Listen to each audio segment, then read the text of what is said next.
At the beginning of the story, we are introduced to the Superpower Academy. There, we see a young man who loves playing games. He is thrilled because he has reached the legendary stage in his game. This young man is named Ningfeng. Ningfeng proudly says, "Let me tell you, my opponent is very weak." While he is playing the game, a girl suddenly slaps him. This girl is named Wang Yu. Wang Yu says, "Ningfeng, what are you doing? The awakening exam is about to start, and instead of preparing, you're wholeheartedly playing games." Ningfeng, hearing this, replies, "Isn't what I'm doing a combination of work and rest? Besides, I already know that I will only awaken to an ordinary profession, a 1 or 2 star, unlike Miss Wang, who awakened to a 5-star profession at a young age. So, why should I work hard? I can rely on your hard work in the future." Hearing this, Wang Yu gets a bit upset. She doesn't want Ningfeng to rely on her. While they are having a minor argument, people watching say, "Isn't that the goddess Wang Yu? She should have just returned from special training. She is very popular, having awakened to a 5-star profession at a young age in this province. There has never been such a genius. Wang Yu is truly talented."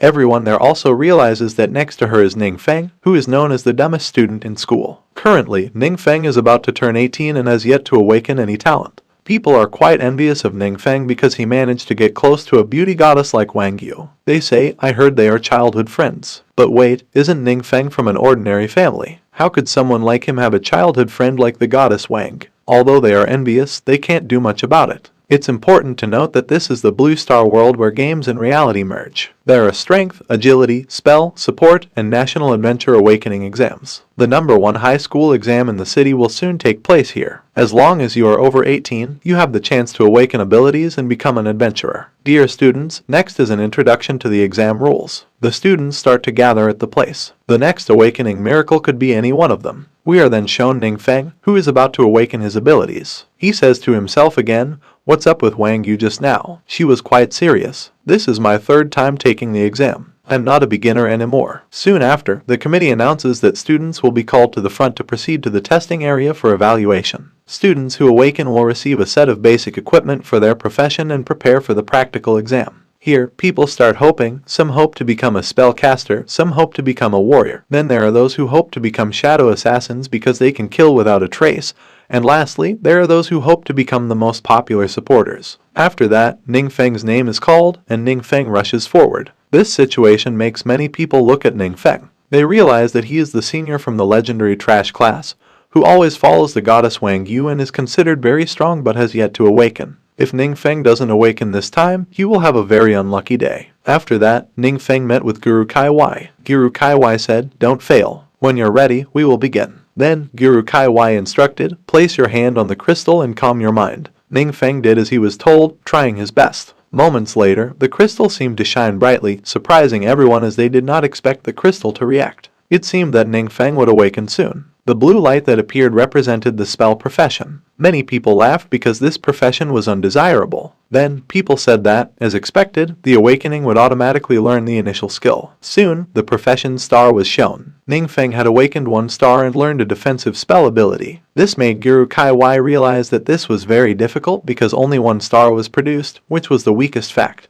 Everyone started laughing at this. They said, "I thought he would defy fate, but it turns out he only got 1 star. This is so embarrassing. Trash will always be trash, he can never become gold." Amid this situation, Guru Kaiwai still asked, "Ningfeng, what skill have you awakened this time?" Ningfeng, hearing this, then said, "Guru Kaiwai, it seems I can't mention it." This made Guru Kaiwai think to herself that Ningfeng seemed to have taken a big blow and looked very unhappy. In the end, Ningfeng only got 1 star. Guru Kaiwai then said, "Here is your equipment. Change and proceed to the next stage." Ningfeng quickly took the equipment and could only think to himself, "Is this really real?" Shortly after, Ningfeng was shocked by the presence of the system. The system said, "Host detected completing awakening and fulfilling system activation conditions." This surprised Ningfeng greatly. The system was successfully activated, and Ningfeng gained the passive abilities Dark Origin and Secret Gift. The passive ability Dark Origin ensured he would not suffer backlash from dark power and would be saved in any way using a forbidden spell. The passive ability Secret Gift allowed him to perform a forbidden spell once a week without consumption.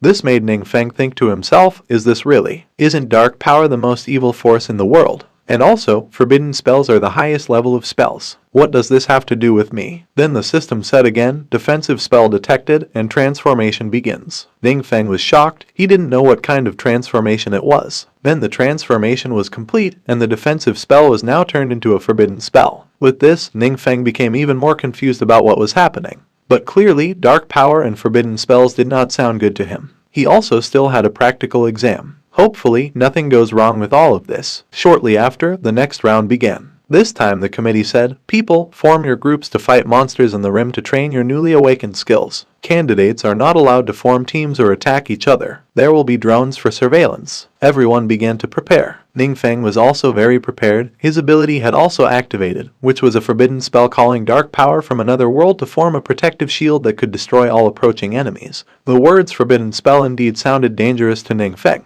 If it was a type of forbidden spell, Ningfeng would be in trouble if anyone knew about this. So Ningfeng would try to keep it a secret. Then the committee said, candidates, you can enter the rim now. Everyone started to enter the place. Ningfeng also hurried to enter. They all arrived in a forest area filled with goblins. The students now began to fight the goblins with all their might. These goblins seemed to be very many, and in this situation, Ningfeng could only find a relatively safe place. He now thought to himself, with the surveillance drones, they can monitor the entire checkpoint, so I don't dare to use the forbidden spell easily. But right now, I don't have any other means of attack. I have to hide and wait for an opportunity and chance to present itself. In the midst of the current events, Ningfeng's presence was discovered by the committee members. They said, while the others are fighting monsters to level up, this young man is hiding behind the bushes. Amidst this situation, Guru Kaiwai tried to explain to Captain Zhu, Captain Zhu, the boy woke up late and his abilities are not good. The only skill he activated is a defensive spell, which is not suitable for solo play. Hearing this, Captain Zhu said,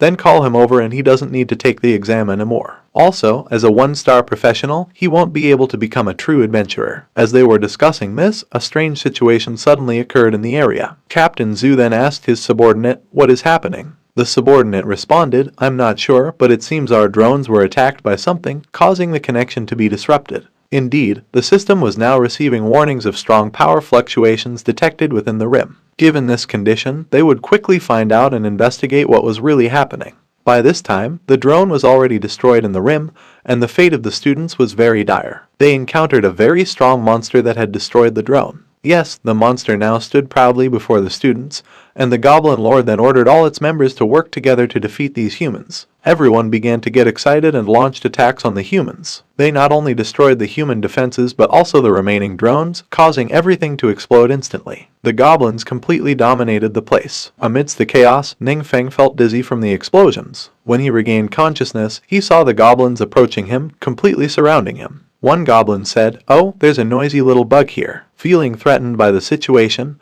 Ningfeng realized the drones were gone, and this was a great opportunity for him to test whether the forbidden spell was effective. Ningfeng began casting his spell, and all the goblins were shocked, including the Goblin Lord. The forbidden technique was truly terrifying. The goblins were as if their lives were in danger, and many perished. Meanwhile, at the headquarters, the officers finally realized that all the drones were gone. The connection was cut off, and dark forces were coming to the secret rim, indicating that there was a king level or higher monster. In this condition, the commander ordered his troops to call for reinforcements as quickly as possible and evacuate all non-combat personnel nearby. A teacher also realized that a king level or higher monster had the power to destroy an entire city, something that had never happened in the secret rim. Back at the scene, the Goblin Lord was truly shocked to see his troops being slaughtered by Ningfeng. Ningfeng was killing anyone around him. Ningfeng's condition was very unpredictable, using a forbidden spell that was rarely seen. Although it looked disgusting and terrifying, it was very effective in combat. He managed to kill the goblin soldiers and gain a lot of experience points. Ningfeng continued to act to chase experience points. The Goblin Lord, still present, realized that human power was extraordinary. He didn't expect humans to have such abilities. The Goblin Lord's movements were locked and he couldn't move anywhere. As a result, he was hit hard by Ningfeng, causing a big explosion. Ningfeng managed to defeat the Goblin Lord and gained more experience. A moment later, Ningfeng checked his attributes and realized that he had leveled up in terms of health, strength, agility, spirit, and XP.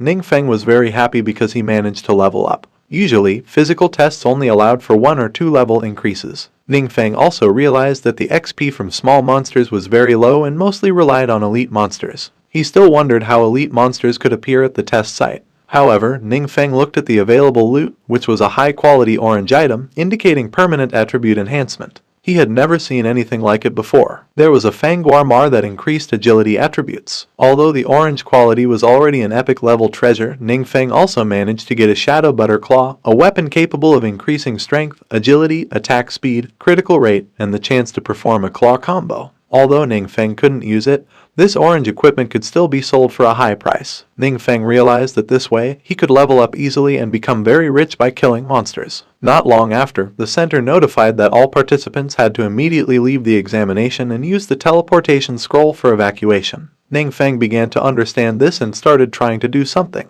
However, he slowly realized that he was very lonely because at that moment, the power of the forbidden spell had possessed his body. It seemed as if everyone was trapped in a very evil dimension, and it seemed that only Ningfeng survived this tragedy. Ningfeng could only say that it would be terrifying if anyone found him. He had to flee immediately for his safety and to keep his secret. As Ningfeng tried to get out, at the same time, an elite force arrived at the place to find out the whereabouts of the hiding demon. The commander ordered his troops to take action immediately. Unfortunately, he then said to himself that even if everyone worked together, they wouldn't be able to conquer a king-level monster or higher. He didn't know if reinforcements would arrive on time. But then the commander realized that the source of the dark power suddenly disappeared, and possibly the demon had fled out of the rim. Yes, no one knew that it was Ningfeng's doing. Shortly after, the teacher also reported that everything was now beyond their reach. All participants, aka students, had to remain silent to avoid large-scale chaos. The teacher also called for activating the school's seal array and leaving only one exit for unrelated personnel to be evacuated as quickly as possible.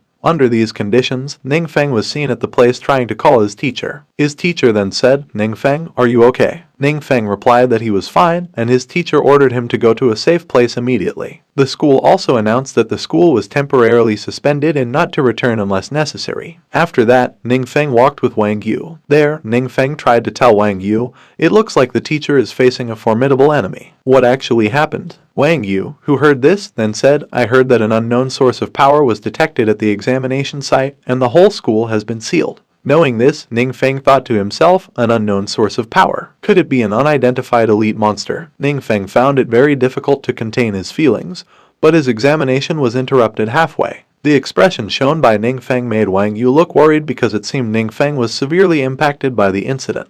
Wang Yu now began to say, "Defense spells can save your life, but they are not suitable for leveling up alone. Starting tomorrow, you will work with us." Ningfeng, hearing this, now said, "Thank you for your kindness, but it's not necessary. I can level up alone." Ningfeng didn't want to join because he had a forbidden dark magic spell and couldn't use it in front of others. Wang Yu then said, "Ningfeng, you must not refuse my invitation. Tomorrow morning at 7 at the West Gate, I will be waiting for you." Ningfeng didn't know what else to do. This woman seemed very authoritarian. Then Ningfeng started thinking of an idea, should he pretend to be sick? But he realized that with Wang Yu's personality, he couldn't avoid her indefinitely. Even so, Ningfeng finally came up with a pretty clever idea. Without further ado, Ningfeng went to the exchange place to buy various equipment with attached skills. He could buy items with attached defense spells and pretend to use them the next day. Ningfeng hoped that the system wouldn't change his equipment skills into forbidden spells. After all, he could sell the loot from the previous battle. After that, he met a beautiful girl who tried to serve him there. Ningfeng said that he wanted to buy items with defensive spells, whether it was weapons, clothes, or accessories. The girl then said, "You are a new Awaken student, right? Actually, there's no need to specifically buy low-level spells like defensive spells. We have many items with higher-level spells that are more suitable for leveling up. I can show them to you." Unfortunately, Ningfeng refused because he didn't need those and he only needed low-level ones. Knowing this, the girl said that she didn't want to interfere with this matter anymore. She asked her colleague to come and help this boy. After leaving, the girl thought to herself, "After all this, it turns out that man is poor. I don't want to bother serving him. Let my colleague do it." Yes, the colleague then came in front of Ningfeng and tried to help him there. Ningfeng was shown various attributes that he might need. He tried various weapons to use and also managed to get a ring that looked good for him. There, he said to the girl, "Thank you for accompanying me to see so much in this store. By the way, I want to ask where I can sell these items." The girl said that she would help Ningfeng to enter a room. He quickly went there and met a boss. Diana, the girl, said to Master Wang that Ningfeng wanted to sell his items. Ningfeng began to show the weapons in front of Master Wang. Master Wang said that this was an orange weapon based on agility with low requirements,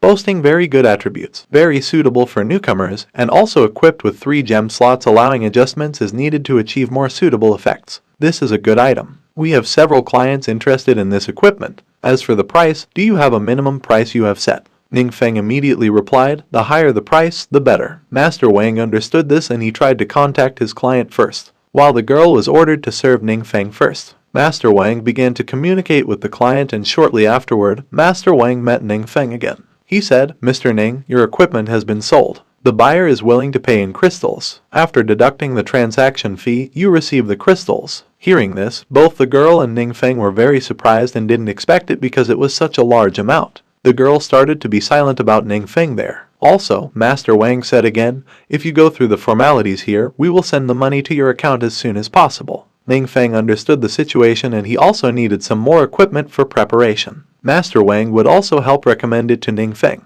Meanwhile, the discussion started among the other employees. This time, one of the girls said to the beautiful girl earlier, don't you really like handsome men? Why did you let that boy go? The beautiful girl replied, I only like handsome men who are rich and strong. Poor men like that aren't even worthy of carrying my shoes. Not long after that, the employees saw that at this moment, Ning Feng was with Master Wang and he was also welcomed very well. One of the employees also knew that this handsome man sold equipment worth crystals and he would choose other equipment. Hearing this, the employees were very surprised because it was more than their monthly salary. The girl was now truly very surprised and didn't expect it. She could only say, why wasn't it me who did it and accompanied that man? The commission would also be equivalent to my salary for several months. Then, Mr. Ning Feng was escorted by the kind girl earlier and he now thanked her for helping him. This girl herself was named Si Young. The next day, Ning Feng started walking with full confidence. There, he realized that he was very confident with the weapon he bought yesterday. Then, Ning Feng met Wang. He said, Wang, I didn't expect to meet you here. Shortly afterward, the seniors started coming to that place. There were warriors, spellcasters, and other element users. There were Grex, Bera, then a cleric, and another one, Scene. They were all members of Wang's guild.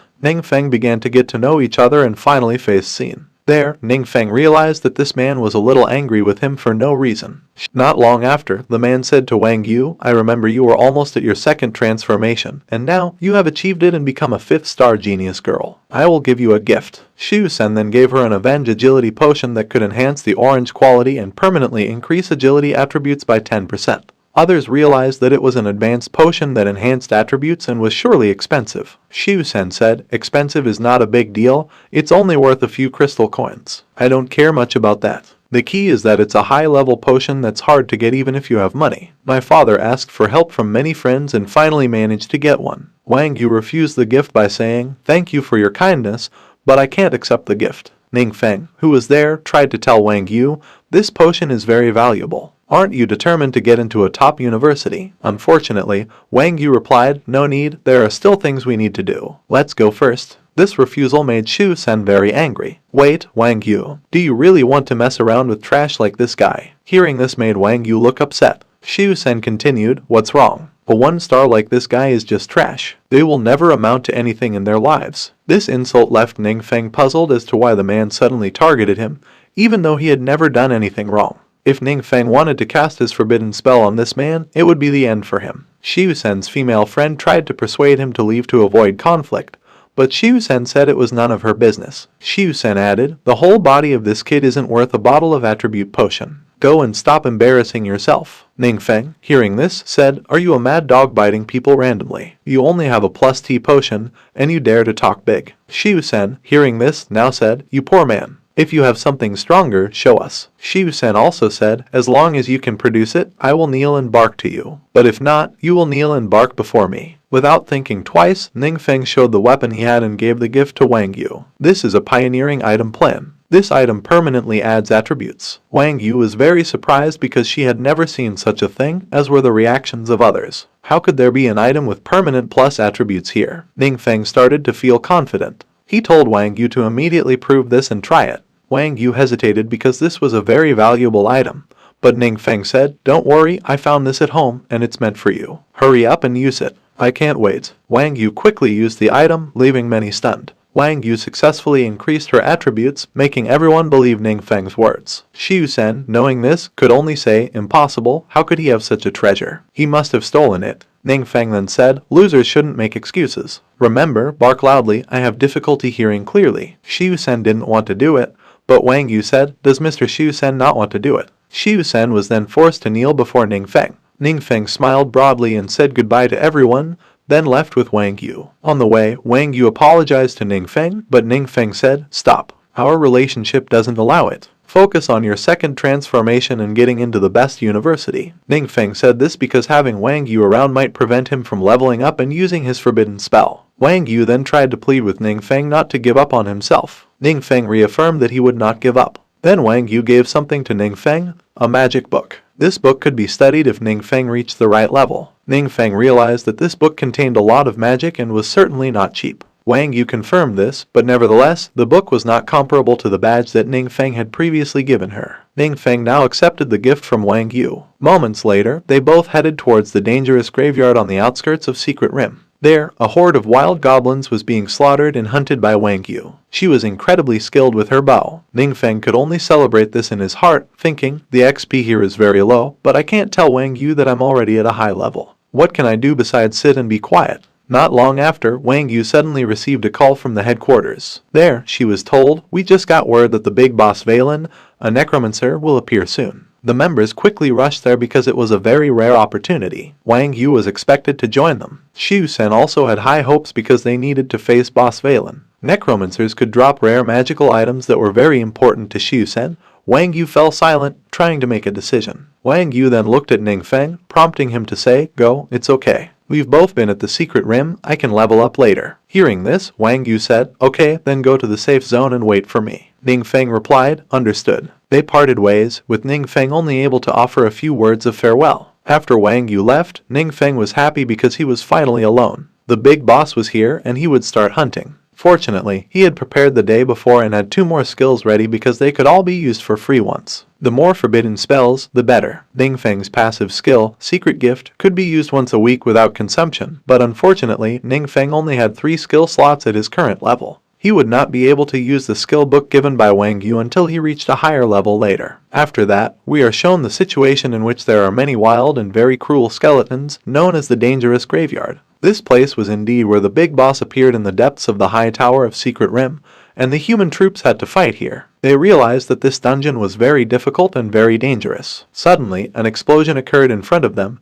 and finally, the other team realized that in front of them were Wang Yu's troops and Xiu Sen from the Lion Guild. Although they were currently placed on a national scale, they were still very strong newcomers. Others now said, as expected, no one else stands a chance against them. The troops from the Lion Guild were truly formidable fighters. Everyone performed very well. Xiu Sen felt proud of his abilities, and Wang Yu also appeared stronger as her agility had increased by several points. Then we are shown the Secret Rim again, the dangerous graveyard where Ningfeng tries to use his forbidden spells. He now tries to activate the Fire Step skill, a forbidden spell that allows quick travel through space to the Secret Rim to reach the target location and lasts for several hours. Ningfeng now meets the Necromancer boss. He begins to greet this powerful boss. The boss starts to show his power, directing it right at Ningfeng. However, Ningfeng manages to dodge. The Necromancer boss realizes that this adventurer is quite arrogant and brave to appear alone. Ningfeng attacks from a different direction this time. He says, "I travel alone because I don't want to share with others." Ningfeng initiates a lightning attack using a technique called Meteor Rain, which is the ability to summon a firestorm from the sky causing massive area damage. Now, the firestorm from the sky completely dominates the area and heads straight for the boss, causing a huge explosion there. At this moment, Ningfeng is filled with confidence. He successfully kills the boss, Cop's Demon, gaining XP and various other attribute bonuses. The system rewards him with extra XP for defeating the Necromancer boss Lao Valen. Ningfeng reaches a higher level. With this, Ningfeng understands that his items are plentiful and he can use pendants and gemstones. Unfortunately, these 2 skill books are not exclusive to spells but are still valuable for a lot of money. Not long after, Ningfeng tried to absorb the available items there. Although it reduced his stamina, he could account for it. Soon, the system notified him that a special item, the Necromancer emblem, had been detected. During the upcoming transformation, Ningfeng could either unlock the hidden job of Undead Wizard or activate the prerequisites for the hidden job of Elemental Spell. Ningfeng was very happy and said, "Hidden jobs are very rare and initially, there was no way to intervene. Is this emblem the key to activating a hidden job? Well, I must become proficient in all elemental spells." Ningfeng was very pleased with this development. Meanwhile, at Wang Yu's location, the damage was getting worse. The place was becoming wild and chaotic, with terrifying magical fluctuations starting to occur. The troops were now trying to retreat. Shen didn't want to do this because he was very determined to achieve his goal.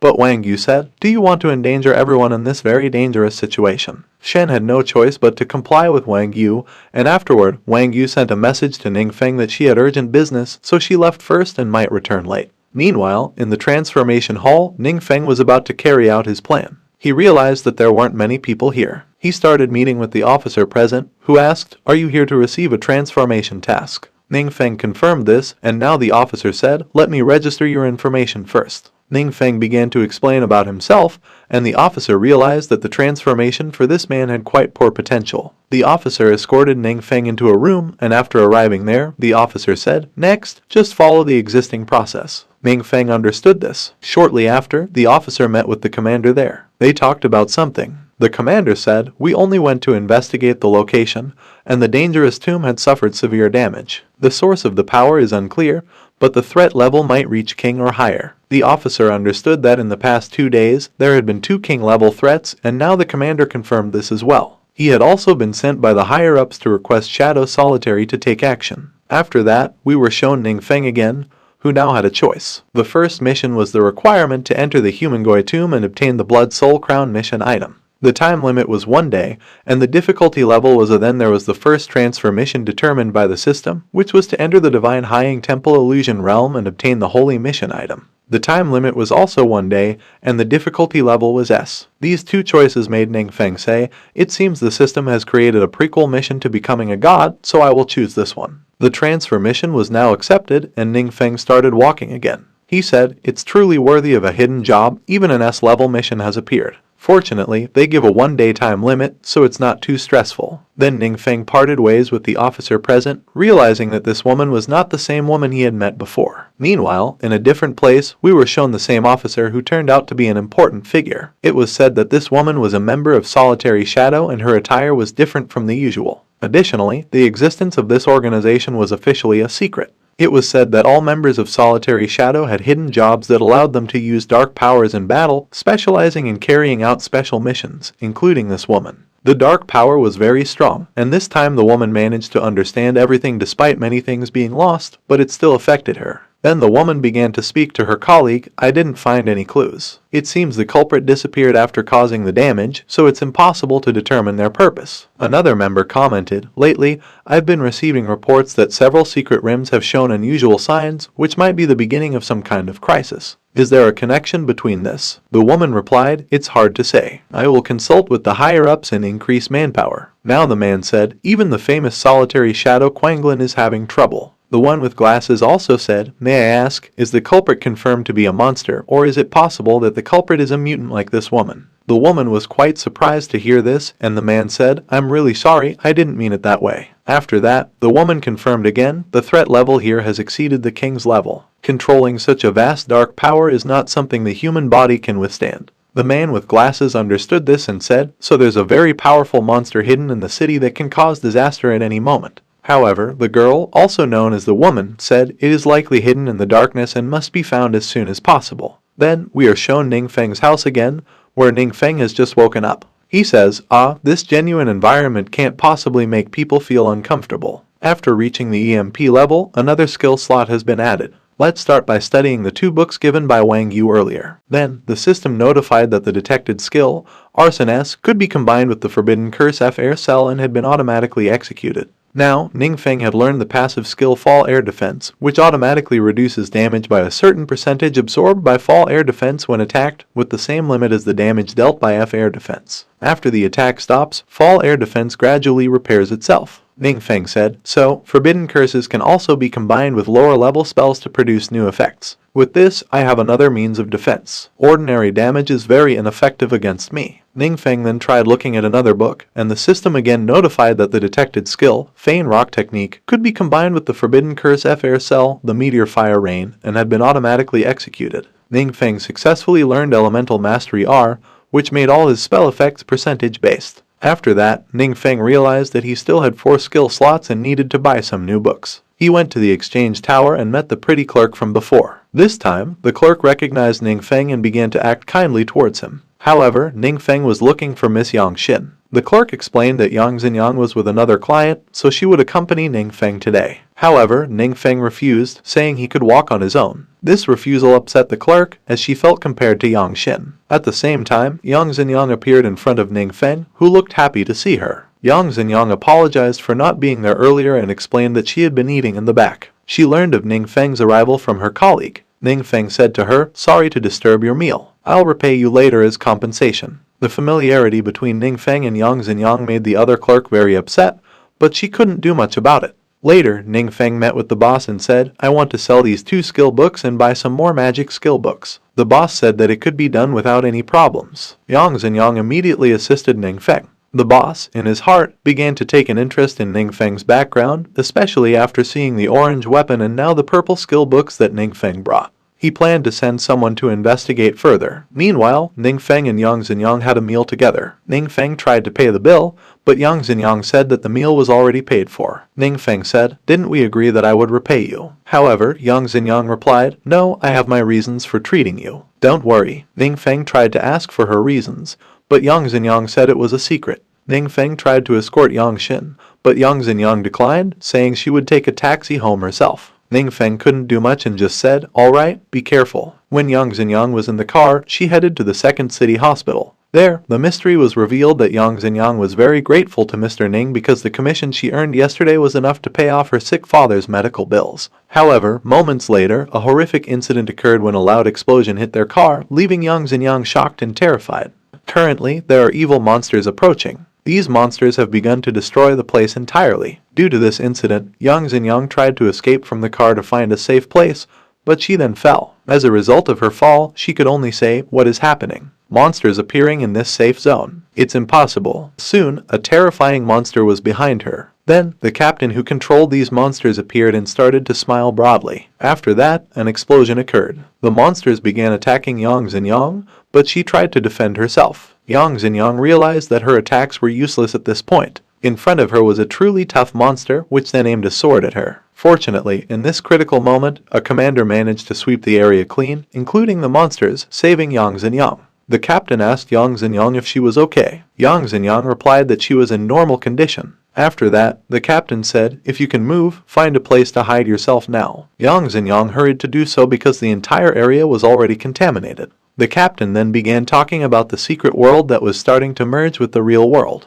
"I've never seen such a serious situation before. These monsters usually can't be handled by a one-star person," he said. He recalled the words of a bespectacled person who mentioned that there was a possibility of monsters hiding in the city and causing disaster at any time. While thinking about it, he was attacked by someone. Fortunately, he managed to dodge the attack. The captain realized that in front of him was a human or perhaps a mutant. However, the figure said, "Mutant, don't compare me to such trash. I am the one chosen by the power of darkness." Hearing this, the captain said, "Chosen? I've never heard of that before. But I have to forget about that now. This is not the time to think about it." The captain began to fight the man with his abilities. The man dared to rebel and managed to hit the captain's body. The captain said, "This is bad. This person has at least high-level power or more." Nevertheless, he did not give up. The man said again, "This is my territory from now on." He created a formation and asserted to the captain, "Weak people like you don't deserve to fight me." The man launched a lightning attack that hit the captain's body, pushing him back with severe injuries. The man said, "I really become stronger by stepping on this land. There is a wave of power continuously flowing." As he was being arrogant, the controller or demon in his necklace said, "Lowly human like you, don't get carried away by yourself. You are the weakest." The man apologized. The demon asserted, "The power you have was granted by me. If it weren't for me, you would be nothing but an insect burrowing in the earth." The demon truly controlled everything and oppressed the man, asserting, "Prove to me if you still have value." The man seemed submissive and very respectful. The demon added, "Offer all the people in this city as sacrifices for my command over this world." The man replied, "Understood, I will do as instructed." In the midst of all this, Ning Feng emerged from the toilet. He was very surprised and did not expect to see so many astonishing events in front of him, even though he had just finished using the toilet. Now the monsters began to look towards Ning Feng. Ning Feng was attacked by a monster, but he managed to use his abilities to defeat the monster easily. Ning Feng successfully used his skill, Air Spike Barrier, causing the monster to die. Now, Ning Feng said, "Thankfully, I invested a lot in this weapon. Today, this weapon is equipped with a purple skill that is perfect for enhancing my magic power. With this condition, Ningfeng began to move forward even more. There, he saw the captain being deceived by someone, namely an evil man. Sea-Boy said, "Wow, there are still little pests that manage to escape the net, huh?" Sea-Boy now attempts to attack Ningfeng. However, Ningfeng is not afraid at all. Instead, Ningfeng remains calm in the man's grasp. Sea-Boy eventually realizes that Ningfeng is extremely difficult to crush and defeat. Ningfeng manages to form a protective barrier around himself, making Sea-Boy understand that this is no easy feat. Ningfeng can withstand his attack. Now, the Dark Demon says, "So strong. This is a completely different kind of dark power. This threat is far beyond my own." Ningfeng truly dominates the battlefield. The Dark Demon even says, "This is impossible. This isn't right. I sense a presence more terrifying than death." Ningfeng then begins to speak, "You seem to be quite impressive. But should I recite the forbidden spell in this city?" Ningfeng opens his eyes and delivers a powerful blow to the man, shattering his attack instantly and shrinking his hand. The man's weapon is completely destroyed, making him look very scared. In this state, the Dark Demon says, "The user you're fighting is beyond my reach. You'll have to handle this on your own." Then the entrance, or gate, will soon close, causing the monsters to try to return to their lair. Eventually, Sea-Boy is left behind. Sea-Boy can only say, "My power. What is happening? Why am I suddenly so weak?" Ningfeng now truly exudes an aura of oppression. Mutants are those who, during the awakening process, receive a hidden job from the darkness. They have the ability to harness dark powers, granting them superior strength compared to standard professions at the same level. In this battle, Ningfeng successfully kills Sea-Boy, causing him to perish instantly. Amidst this situation, Ningfeng finally says, "Let's quickly gather the loot on the ground before anyone notices and head back home." Shortly after, we are shifted to another sector where much chaos has been managed. Currently, the two girls will head to the southern part of the city because there is a lot of uncontrollable chaos there and many victims have yet to be found. This is all Captain Zoo's responsibility, and they hurry there. Upon arriving, they see a man named Duan sitting with the main perpetrator of the chaos. Duan eventually says that he is a member of Cloud Beyond Illusion and that he came here on a mission. Knowing about Illusion makes the girls understand that this is an unofficial organization formed by all the fighters. According to rumors, their operations are conducted in secret. So why is this man here? Duan says that this person, the perpetrator, was originally one of their members, but he betrayed the organization. He helped Rim's secret forces infiltrate and lead monsters to ambush our camp. Some people survived, while others perished. The death of this perpetrator makes the women realize that this might be the reason for Rim's invasion halting. They then begin to wonder who is the killer behind all this. They really don't know who this mysterious figure is that managed to kill the main perpetrator. Even Captain Zoo and his troops have been defeated. This is a truly formidable figure in Kinyu City. Duan then immediately leaves to search for something in a different part of Ningfeng's house. We are then shown Ningfeng, who is very happy to have obtained everlasting glory loot, a high-level top and high-level pants. Here, Ningfeng says, "This is even more exciting than defeating the big boss. I didn't see the man wearing it. It looks like he wasn't qualified for this level." Ningfeng also finds an unregistered and unfounded pendant necklace. He realizes that there might be someone hiding there and starts to look towards the necklace. At the same time, the Dark Demon also notices someone approaching him. The Dark Demon orders his subordinates to stop the person looking at them. He says, "Cut off all communication, don't let our location be revealed." They all quickly do so. The Dark Demon truly did not expect Ningfeng to sense his presence. Meanwhile, at the hospital, Captain Zoo is being treated. He says that the person who helped him was a very handsome young warrior. As soon as the enemies saw him, they opened the gate to the secret rim and fled, making this person truly terrifying.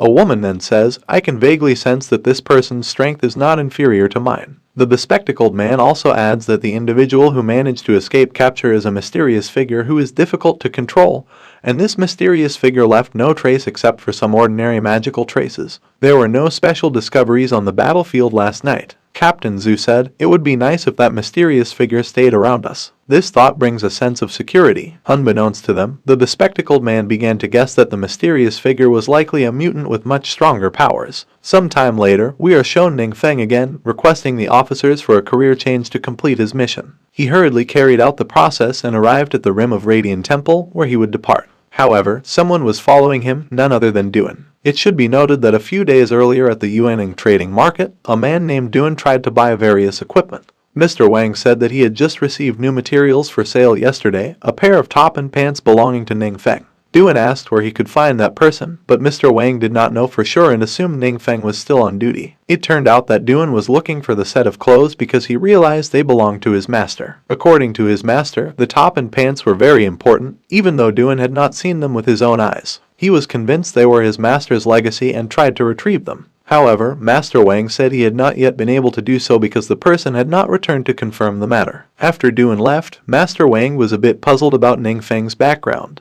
From the investigation conducted by his subordinates, Ningfeng's parents were ordinary two-star professionals. They disappeared in an accident when Ningfeng was young, leaving him alone. He attended the 7th City Middle School and at a young age had already become a one-star professional. The pretty girl was aware that this was probably normal given Ningfeng's appearance. However, they were now confused about where Ningfeng obtained the very good items sold at their company. Mr. Wang knew about this situation, so there was a very big problem. Wang said that the item was probably not stolen, but it might have been obtained unlawfully and Ningfeng was involved in something dangerous. Back to the present, Ningfeng was being followed by Duan from behind. Duan now said, "It's still unbelievable that someone so young could drive out an invasion into the Secret Rim. After all, even a power like my master's was defeated by the Secret Rim's boss. However, according to reports, my master's legacy might be in this man's hands. If he himself isn't strong enough, then there must be someone supporting him. In any case, being cautious is clearly the wise choice." After that, Ningfeng kept walking and started changing his equipment. Now, his gear looked ordinary, making Duan incredulous. Ningfeng even looked like an ungraduated student. Duan realized this might be a disguise. Considering his age, a novice disguise wouldn't raise suspicion and would make it easy to blend into the crowd. If he deliberately hid his tracks, he might try to lose me. But to avoid alerting him, I can't follow too closely. As a precaution, I'll use a skill to mark the location just in case. The skill activated was Spirit Guidance, which marked the target in consciousness without being detected by the target. Ningfeng continued into the temple, feeling a dominant effect ahead. Because of this, no monsters dared to approach him and instead let him pass unchallenged. Duan was very surprised. This was very unusual, as if all the monsters were avoiding him. This man was clearly not ordinary. After that, he saw Ningfeng facing a statue that had been still. Ningfeng then understood this was not his mission. He moved forward and tried until he encountered the true boss of the place. The boss began to look at him, but when it saw Ningfeng, it ran away in fear and tried to hide. Ningfeng knew this figure was trying to escape him. However, in this situation, Duan couldn't believe even the rare hidden boss was scared of Ningfeng. Now, Ningfeng was eager to complete his mission to defeat the hidden temple boss. He rushed to face the creature. A lightning attack was unleashed by Ningfeng, paralyzing the creature. Ningfeng then tried to capture it, and without hesitation, used the active skill Thunderous Descent, a forbidden dark spell that could summon a thunderstorm. The Wrath of Heaven's passive condition caused a massive explosion, instantly killing the creature. Witnessing this, Duan was astounded. He finally realized this was the man's true power. Duan could only say that world-destroying magic like this had never been seen before. It was too terrifying. The young man's power undoubtedly surpassed his master's. Could he possess the legendary 8th transformation power? After that, Ningfeng gained a lot of XP points and obtained what he was looking for, the Defend emblem, which can increase spirit attributes and recovery effect percentages. Ningfeng then planned to use a teleportation scroll to return. However, he was startled by the presence of Duan. Ningfeng was very surprised to see him, and this made Duan appear frightened. Here, Duan asked Ningfeng to make peace, but suddenly, the sound of sirens was heard. Ningfeng suggested they leave first and talk outside. They quickly did so. Briefly, when they arrived at a quieter place, Ningfeng realized that Duan had been following him all the way. Duan tried to say, "I sincerely apologize. I have no other intentions. I just wanted to confirm. After all, you look very young. If I hadn't seen it with my own eyes, I wouldn't believe it." Even though my master was extraordinary, he paid with his life just to temporarily seal the attack. He let the traitor escape. Over the years, the traitor has been continuously using humans as victims in an effort to break the seal. I have been chasing him endlessly but to no avail. In the midst of what was happening, Ningfeng understood that this man's power was at the 4th transformation. Ningfeng's silent expression made Duan appear terrified, as if Ningfeng wanted to silence him with death. There, Duan tried to stay calm and said, "Boss, I am very grateful that you helped me avenge my master. If you need any help in the future, just let me know." Ningfeng now thought to himself, this person has a decent level and operates alone. Building a good relationship with him might be beneficial. Ningfeng then said, "Regarding today's events, I would prefer if no one else but you knew about it." Duan understood this and promised to keep it a secret. In his heart, Duan said, "Boss's magic is filled with extraordinary dark power, yet he saves innocent people and successfully repels the invasion from the Secret Rim, saving the entire city. A humble, strong person like him deserves my respect." Besides, I have nowhere else to go now, so I will stay in Kinyu City for a while. After that, Ningfeng received a phone call from Kai Wai. Kai Wai asked about Ningfeng's whereabouts, and Ningfeng said that he was outside the city and preparing to return. Kai Wai also said that he wanted to meet Ningfeng because there was something he wanted to discuss. Ningfeng was quite surprised because Kai Wai suddenly called him. It turned out that all this was the work of a bespectacled girl who wanted to investigate Ningfeng because there was something suspicious. Zuilan knew that Ningfeng was a student who had awakened a few days ago but suddenly reached the first transformation level. If it weren't for the timely investigation, this might have been overlooked. Kai Wai tried to say that Ningfeng was a good person and very diligent in his studies. Kai Wai was sure that Ningfeng was not an evil person. Zuilan understood that, but there was something that needed clarification. Zuilan then recalled a meeting where she tried to say that there was a terrible figure in Kinyu. In that meeting, it was said that everyone seemed not to believe Zuilan. Zuilan said that there were 2 destructive spells that appeared in Kinyu City caused by a mutant. However, everyone seemed not to believe that. They suspected that there were no mutants that strong because essentially, mutants who use dark power had to pay a corresponding price. The stronger the mutant, the greater the price they had to pay. The impact could be a shortened lifespan, loss of sanity, or even transformation into a new kind of monster. Even for the most common price, if not careful, it could lead a mutant to a fate worse than death. Zuilan tried to explain, but again and again, her colleague said, "Zuilan, you are very good at making up stories. Stop with your hypocritical excuses and lies. That clearly shows your inability to find the facts. If there really is a king-level mutant, I will smash my own head." There, a senior officer also said, "We have already sent an investigation team to Kinyu City, and this is something that needs to be taken seriously. The investigation team has also taken over all your responsibilities." Zuilan was very upset because this was a sign of distrust towards her. Therefore, Zuilan insisted on uncovering everything to avoid being humiliated again. One of the people Zuilan suspected as the mysterious figure was Ningfeng,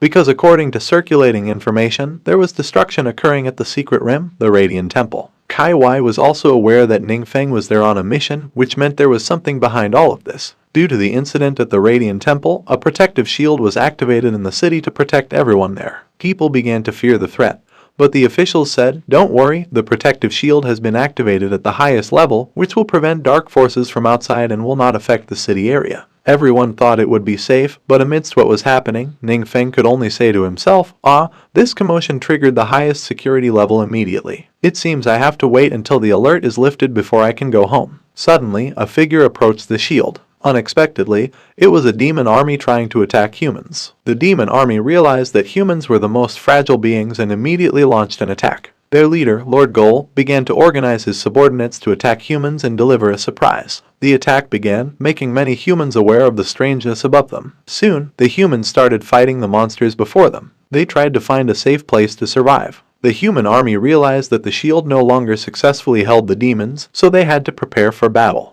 Ningfeng and Duan took the initiative there. Ningfeng and Duan realized that this was similar to what happened in Kinyu City before. Ningfeng told Duan to take action. Duan, who received the order, realized that his boss asked him to carry out a mission to test himself. Duan said, "I understand now, boss. Don't worry, leave everything to me." The tension increased. Explosions occurred, and the demon army struck the human forces hard. Lord Gol now tried to defeat the human army with his abilities. The fighters tried to face Lord Gol, but none of the attacks could hurt him. The human forces were easily defeated, realizing they could not approach Lord Gol. Lord Gol became more arrogant. He said, "How disappointing. I thought there would be strong individuals among humans." Amidst what was happening, Lord Gol was about to sweep away all the humans before him. When he tried to launch a powerful attack, someone with a sword blocked him. It was Duan. Lord Gol understood. Finally, I found an opponent. A battle ensued between the two. Duan managed to attack Lord Gol, forcing him to retreat. Lord Gol tried to counter, but Duan's speed was extraordinary. He approached and delivered several slashes to Lord Gol's body, causing many injuries. The humans who witnessed the battle wondered, what level is this man's power? The monster didn't even have a chance to fight back. Judging by his abilities, he is extraordinary. Maybe he is a high-star hidden profession. Duan managed to deliver a powerful blast towards Lord Gol, killing him. Duan was very confident. It was known that Duan was a secret warrior of the 5th-star hidden profession. Ningfeng believed that Duan had deep secrets and extraordinary determination. The remaining monsters tried to escape, but the humans thwarted their efforts. Everything was now safe. Ningfeng met with Duan, who asked, "Is there anything else I need to do?" Ningfeng replied, "No need, you have already proven yourself." Duan then took the loot dropped by the monsters and handed it to Ningfeng.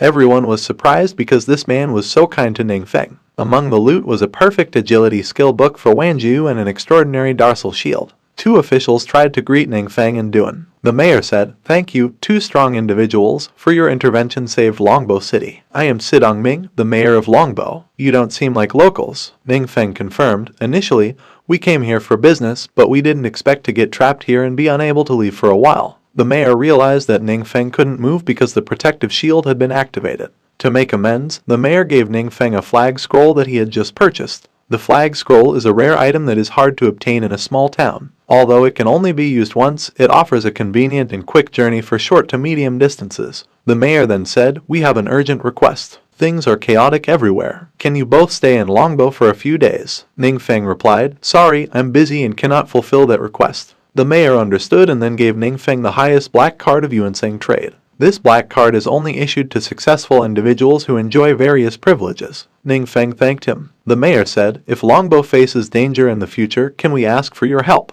Ningfeng replied, "No problem, as long as I have time." Everyone was happy because it seemed that Longbo's safety was assured. They then departed using the equipment provided by the mayor. Unexpectedly, Wanju saw their departure and said to Anya, "I just saw Ningfeng flying with someone." Anya replied, "You must be mistaken. Ningfeng couldn't possibly afford that." Hearing this insult, Ningfeng was very upset with Zozan, making him even more silent. Not long after, colleagues started talking about the mission they both received there. If his mission was Class A, unfortunately, he did not get Class S. Even so, they said that Class A is quite good and a rare opportunity. Then they started asking Wang Yu. Wang Yu now fell silent and seemed unwilling to answer. Everyone started to suspect that Wang Yu received a task below Class C in this situation. Siosun looked arrogant and told Wang Yu to chase his future again. However, without thinking twice, Wang Yu said that he got a Class S mission. Everyone was very surprised by this. There, Wang Yu looked worried because he received a task to unlock a hidden class that had never existed before. Si Shusen was very surprised by this and said, "I've never heard of that before. Triggering a hidden profession during a profession change is a mistake." But, again and again, Wang Yu said that he could make a profession change. During the exchange, the system said, "Profession advancement detected." The transfer recipient has a key item, Pioneer Emblem, allowing the original profession Swip Arcer to advance to Shadow of Vanguard. The transfer mission will also undergo corresponding changes. The current profession is at an advanced level, Shadow of the Vanguard. At that time, Wang Yu knew that all this was caused by the Pioneer Emblem given by Ning earlier, and this was a good thing for him. Siosun then said, "What is Shadow of Vanguard? I've never heard of it." There may be a mistake in the profession change system. If you make the wrong decision, it could ruin your entire life. However, unfortunately, Wang Yu didn't need Siosun's concern. Siosun really felt humiliated again and again. Soon after, Siosun was very ambitious to find the emblem despite the dangers and additional costs he would incur. After that, we were shown Ningfeng again, who was now trying to make a profession change. Here, his level S mission was successfully completed and he experienced significant changes. Ningfeng acquired another passive skill, Simulacy Wielding, which increased his dark power and gave him the ability to manipulate forbidden spells accurately. When Ningfeng did that, his guardian, Duan, was seen guarding there. Unexpectedly, Officer Zuilan saw the two of them. Zuilan wondered, what is that strongest fighter doing, and why does he seem close to Ningfeng? Judging by his current appearance, Duan seemed to be guarding Ningfeng. Zuilan became increasingly suspicious of Ningfeng. At this point, Bu Zuilan told Kai Wai what he saw about Ningfeng. Zuilan said that Ningfeng was not just an ordinary student. Next, Kai Wai's task was to find out who Ningfeng really was. Kai Wai said, "Don't worry, I'll confirm that with Ningfeng. I'm sure he won't be our enemy." Not long after, Ningfeng met with Kai Wai. There, Ningfeng said, "Is there something you want to say when you called me?" Kai Wai said, "Yes, there is indeed something that needs to be discussed." Hearing this, the fighter Duan said, "Boss, I'll wait nearby." Hearing the word boss made Kai Wai very surprised.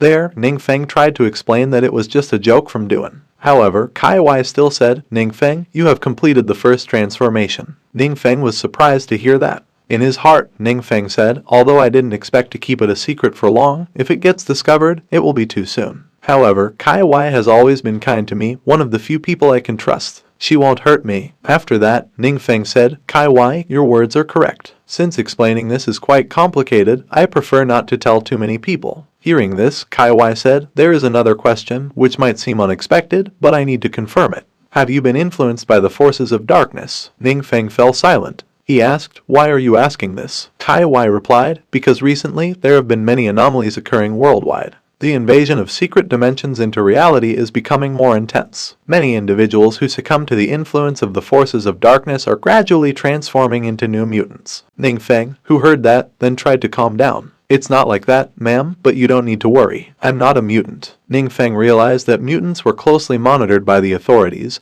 and he preferred not to get involved with them in any way. After that, Kai Wai handed something over. Alright, I hope you can work with me to test it. This made Ningfeng even more surprised. There, the teacher said, channel your power into this crystal. It will reveal the darkness within you. Ningfeng started sweating coldly. Seeing Ningfeng's change in expression, Kai Wai began to believe that Zuilan's words had some truth. Then Ningfeng tried for the first time, and immediately the crystal exploded. Ningfeng was very shocked by this, as was the teacher. Ningfeng could only say, Teacher, what is really happening here? Kai Wai didn't know the reason, but it was clear that this crystal was a magic crystal given by Zuilan, which was very sensitive to dark power. That is why the authorities often used it to detect mutants. When power is channeled into it, the magic crystal starts to vibrate. The more severe the amplitude of the vibrations, the higher the level of dark power. This time, something different happened where the crystal immediately exploded. Kai Wai didn't know what that meant. With this situation, Ningfeng began to relax a bit. He said, Teacher Kai,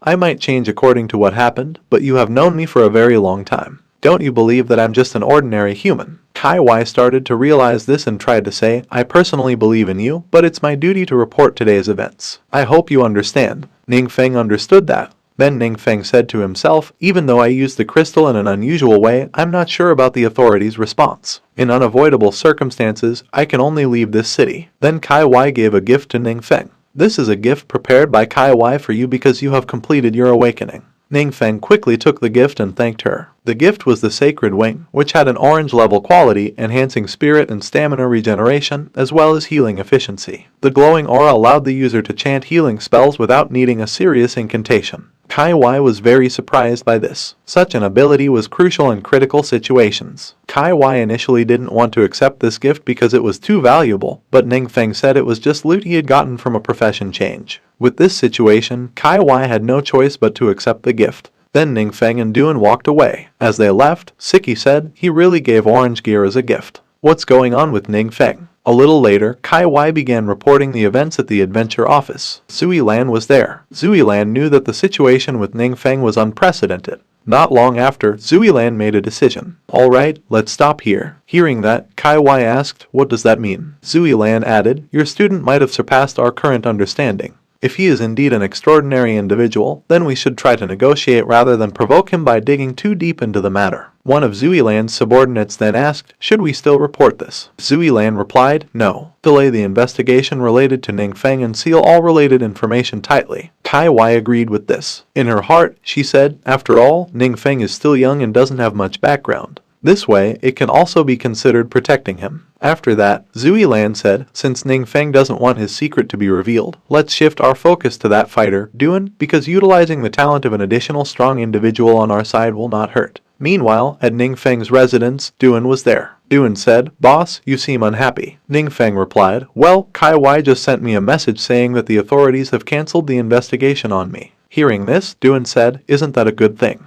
Ningfeng added, yes, but I'm worried about how I will level up in the future. Every time I have to destroy that secret, it causes too much commotion. I have already drawn the attention of the authorities. If this continues, it will definitely bring a lot of trouble. In his heart, Duan started to say that Ningfeng was truly a boss, even his worries were different from ordinary people. Every time the secret rim is destroyed, if I didn't see it with my own eyes, I wouldn't know the power of this young man. Duan then said that it would actually be better to level up in secret rims that were not registered with the authorities. Recently, there have been anomalies worldwide, causing the emergence of many new secret rims. Some of these secret rims are areas where the resources cannot be allocated by the authorities to manage, while other areas are occupied by evil forces. Hearing this, Ningfeng then said, this might be a solution. Do you have information about these kinds of secret rims? Duan said that he currently had 2, and if the boss needed, he would gather more information. Ningfeng then entrusted all of this to Duan. Some time later, Duan left because he was going home. There, he met someone. The person started greeting Duan and introduced himself as Zhang Jai, the newly appointed mayor of Kinyu City. Zhang Jai then said, thank you for helping save the residents during the last secret rim invasion. I want to know if you have plans to stay in Kinyu City. Duan said, I do plan to. Zhang Jai now spoke again, that's great. We warmly welcome strong individuals like you. This is a special adventurer credential issued by the city that will give you high privileges. If you need anything in the future, just let us know and we will do our best to accommodate you. Duan immediately took the card. In his heart, Zhang Jai said, I heard many cities tried to recruit Duan before, but he refused. Kinyu is a small city, but I hope it won't be underestimated by others. After that, Duan said, thank you for your kindness. I'll accept this then. They both shook hands, and shortly after, Duan's accommodation was fully covered by Zhang Jai from that night on. The next day, there was a commotion between Yang Xin and a beautiful girl. The girl said that Ning Feng was currently in danger. Yang Xin even said, the man named Ning Feng is nothing but trash who rose as a one-star profession at a young age. With both parents long gone, he doesn't even have the ability to obtain high-level equipment. Now there's a strong person with fourth transformation power trying to approach him directly. He's nothing but a thief. Soon after, the girl experienced a surprise attack and appeared frightened. It turned out to be Ning Feng's doing. Ning Feng said, your mouth really asks for a beating. I tried to restrain myself, but I can't. The girl looked upset and said, Ning Feng, how dare you use an attack spell? The girl then screamed, guards, help this man. Amidst this situation, Yang Xin tried to tell Ning Feng to leave quickly before the guards arrived. The influence of Yuancheng's trading center was significant, and ordinary people couldn't afford to offend them at all. If Ning Feng was caught, it would be very troublesome. Soon after, the guards led by Wang arrived. Wang said, Ning Feng, who gave you the courage to act recklessly in my Yuancheng trading center? Ning Feng was quite surprised by Master Wang's presence, but he said, Master Wang, I heard you were investigating me behind my back and even labeled me as a thief. Wang, hearing this, then said, whether you are a thief or not, you know that best. You have no qualifications to question me. The attack was launched by Wang's gang. Without hesitation, Ning Feng then pulled out a card that looked very valuable. All the guards fell silent immediately and did not dare to attack again. Wang realized that this was a special black card from the trading center. The girl looked surprised. Ning Feng then said, this card is a gift given by Mayor Kai and has such important meaning. Wang tried to say, where did you get that card? Ning Feng said, go investigate yourself. In the midst of what was happening, everyone began to get scared. Wang tried to make a call to contact Mayor Kai. Other customers tried to enter but were blocked because there was a conflict going on. Shortly after, Wang communicated with Mayor Kai. Mayor Kai looked very upset because Wang had dared to take action against Ning Feng. Wang tried to say that this was just a small misunderstanding, but Kai was really angry and furious. Kai even said, who gave you the courage to oppose Ning Feng? You idiot. Just wait, I'll be there. There, Mayor Kai told them both that he wanted to resolve the ongoing matter. Everyone started to look at the troublesome beautiful girl. Without further ado, Wang rushed to expel the two people so they didn't know what to do next. Wang even hit the girl because he was very upset. Because all these events were caused by this girl. Not long after, a conversation began between Ning Feng and the others. Boss Kai noticed that the girl in front of Ning Feng seemed to be kind to him. Kai told the girl to keep working hard because good things would eventually come to her. After that, the conversation continued. This time, Ning Feng tried to say that he was looking for something. Ning Feng said that he needed an endgame relic. Hearing about the endgame relic shocked everyone because it was something new to them. Ning Feng knew about this item because he had received a notification from the system. At that time, Ning Feng tried using the skill book given by his master. It stated that the passive skill Dark Convergence absorbed the residual dark power from the in-game relic and converted it into his own attributes. A while later, they all parted ways. Chai said, this time was a bit rushed, but you both must visit Longbow City again later. I will host you. Chai hurriedly left. Then Ning Feng and Duan tried to go to Duan's residence, the Duan villa, which looked very luxurious. Duan offered Ning Feng to stay there if he liked, but Ning Feng said he hadn't thought about it yet. Ning Feng tried to have fun in the area. However, not long after, the phone started ringing. Zhang said to Duan, Sir, there is something that might trouble you. The investigation team sent from above is investigating the recent disasters in our city, so they want to gather some information from you. Duan was quite silent upon hearing this and thought to himself, this investigation might affect the boss. I better wait for his opinion first.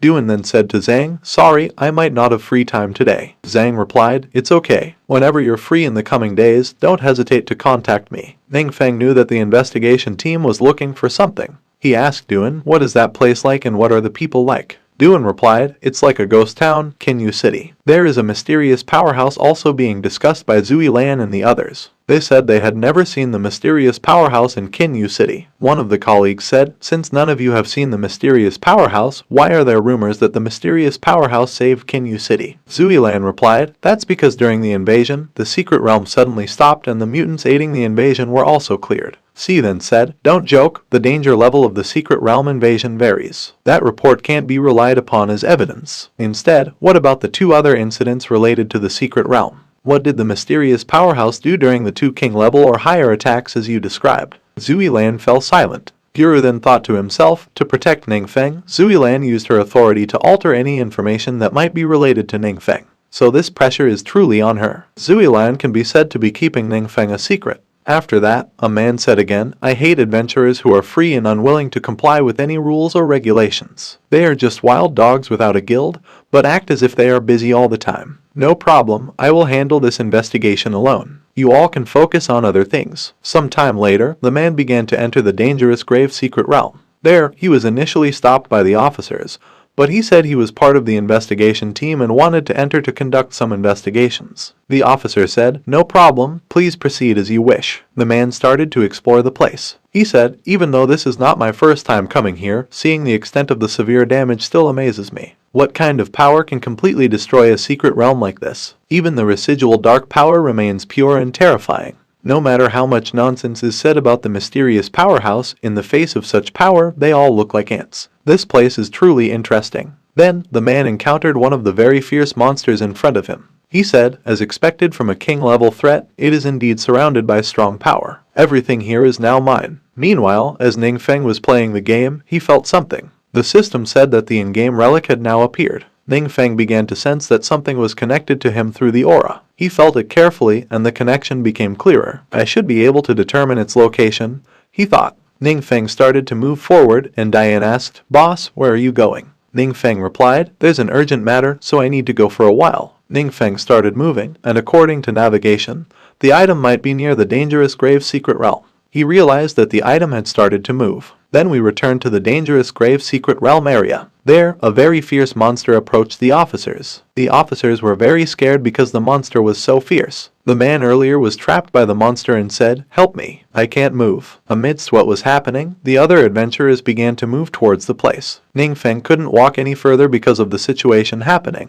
He was forced to dismount and move on his own. There, we saw the man now shouting loudly because he was very threatened. Guru was already at the place to help resolve all of this. They were confused about what was really happening here, and suddenly Zuilan and the others were hit by an attack that caused unexpected effects. Zuilan started to get injured. Luckily, Guru tried to help heal her. Guru said to himself, "Thanks to Ningfeng's gift yesterday, I can speed up the casting time and perform the rescue at the fastest speed. But now the situation is critical. Even the strong Zuilan can't stop the monster." Zuilan asked, "Where is the monster?" Guru replied, "It's heading towards the city area." Zuilan said, "Mayor Zhang has already called Duan for help. I'm not sure they can arrive in time." Zuilan thought to herself, "Duan's strength is equal to mine. He won't stand a chance to fight and defeat the monster alone unless there is a strong individual behind it." Ningfeng began to fight the monster there. The monster underestimated Ningfeng, who could only say, "Do I need to use another forbidden spell to completely destroy it first?" Suddenly, the monster became more aggressive and launched a powerful attack. Ningfeng tried his best to defend himself. The attack was blocked by Ningfeng with a protective orb. Seeing this, the monster could only say, "How is this possible? Such incredible power." Shortly after, Ningfeng received a notification from the system. "Currently, the in-game relic has been detected. Does the host want to start absorbing it?" Ningfeng hurriedly did so. Ningfeng performed his task so well that the monster had no choice but to die and be absorbed by Ningfeng. Ningfeng managed to complete everything and gained all the increased attributes. Ningfeng was very pleased with this and said, "Even for a 3-star profession advancing from level 0 to the 3rd transformation, there won't be such an abundance of attribute points. However, besides the attributes, it seems there are other things being absorbed as well. There are some strange memories appearing in my mind." Shortly after, Ningfeng was surprised by the presence of Duan. Duan said, "Boss, what happened here?" Ningfeng replied, "I found a monster, so I exterminated it some time ago. Over there, everything has been taken care of by me, including saving a man." Duan thought to himself, "Just now the mayor informed me about the monster invasion. Can that person understand the boss who eliminated the monster? But the aura around here seems to be the result of a strong spell received. How did the boss do all of this?" Ningfeng said to Duan, "You came at the right time. I'll leave the cleanup work to you." Duan understood this. Ningfeng hurried away at his own speed. Duan said, "The boss is not a mage, but this speed surpasses many agility-based professions. The boss really maintains his reputation. It seems I underestimated him." Some time later, in the Kinyu City prison, we see a man who was captured. This man caused chaos by making the monster in his body more aggressive. He controlled the power of darkness to become strong but lost stability and control. Zui Lan understood this and said, so this man used the investigation as an opportunity to enter the secret realm and absorb dark power, but he lost control. With all that happened, Zhangli was very happy because the city was protected once again by a mysterious awakener. Everyone smiled at this. Zhangli asked Duan, Sir, did you have the chance to meet the mysterious awakener? Duan replied, Yes, I had the chance to meet him once. Everyone was shocked to hear that. Zhangli said, Can you give me a recommendation if the mysterious boss is willing to stay in Kinyu City? Whatever his needs are, we will do our best to fulfill them. However, Duan said, the boss has a humble personality and rarely appears, so it's best to leave this idea. Zhangli said, What a pity. I don't know how many people would try their hardest to curry favor with a powerful man like the mysterious boss. Duan said, Actually, the boss has relatives in Kinyu City, so he will take special care of this place. You don't need to worry. However, the mysterious boss does not want to be disturbed. Zui Lan understood the situation, as did Kai Wai. At Ningfeng's home, we see Ningfeng now deep in thought. It turned out that the in-game relic was the remnants left by the Demon King from the secret realm who had died. The additional images in his mind were parts of the Demon King's memories absorbed. Ningfeng said, I don't intend to become a Demon King, so what's the use of these things? After that, Ningfeng realized that this secret realm would gradually strengthen with the accumulation of dark power. Once time and space could no longer contain it, the end of the world would come. In terms of space and time, the training path for Awakeners was not yet complete and only a few strong individuals could reach the fourth transformation. Additionally, the Awakener profession had not yet reached its peak. Ningfeng realized that the information taken from the Demon King's memories seemed not very good. If this continued, humanity would only face extinction. Even if Ningfeng had the power to protect himself, he could not live alone in a world full of monsters. Fortunately, they were not the only ones left in the invaded secret realm, but some other spaces and times managed to fight and repel the invaders. Ningfeng added, As long as I collect more relics and distribute the useful XP in them, it will have a great effect. However, it is still necessary to carefully consider how to distribute it. These experiences are beyond current knowledge and if not handled properly, can have unpredictable consequences. Shortly after, Ningfeng received a call from Wang Yu, where Wang Yu asked Ningfeng to do something. What will happen next? Part 5 ends here, continuing from the previous part where Ningfeng and Wang Yu agreed to meet at a location. Shortly after, Wang Yu began to greet her guildmates there. Her friend said, Congratulations on your successful second transformation. Here, Xiu Sen tried to say, I have reserved a private room in the best hotel in the city. Let's celebrate. But unfortunately, Wang Yu declined. Sorry, I have something else to do tonight. You all have fun. I will invite you tomorrow night, she said. With what happened, Xiu Sen looked disappointed but Wang Yu ignored this. Wang Yu left her team. Here, Xiu Sen seemed upset as if Wang Yu had forgotten who he was. Even so, a girl tried to say, Don't say that. Yu is not like that. She must be very tired. Nevertheless, Xiu Sen still did not believe it. He even said, one day, most likely Wang Yu will leave this team completely because she is already too strong. At night, Wang Yu and Ningfeng were at a restaurant. Ningfeng enjoyed his meal very much. There, Wang Yu said to Ningfeng, Thank you for the emblem you gave me earlier. It was a great help.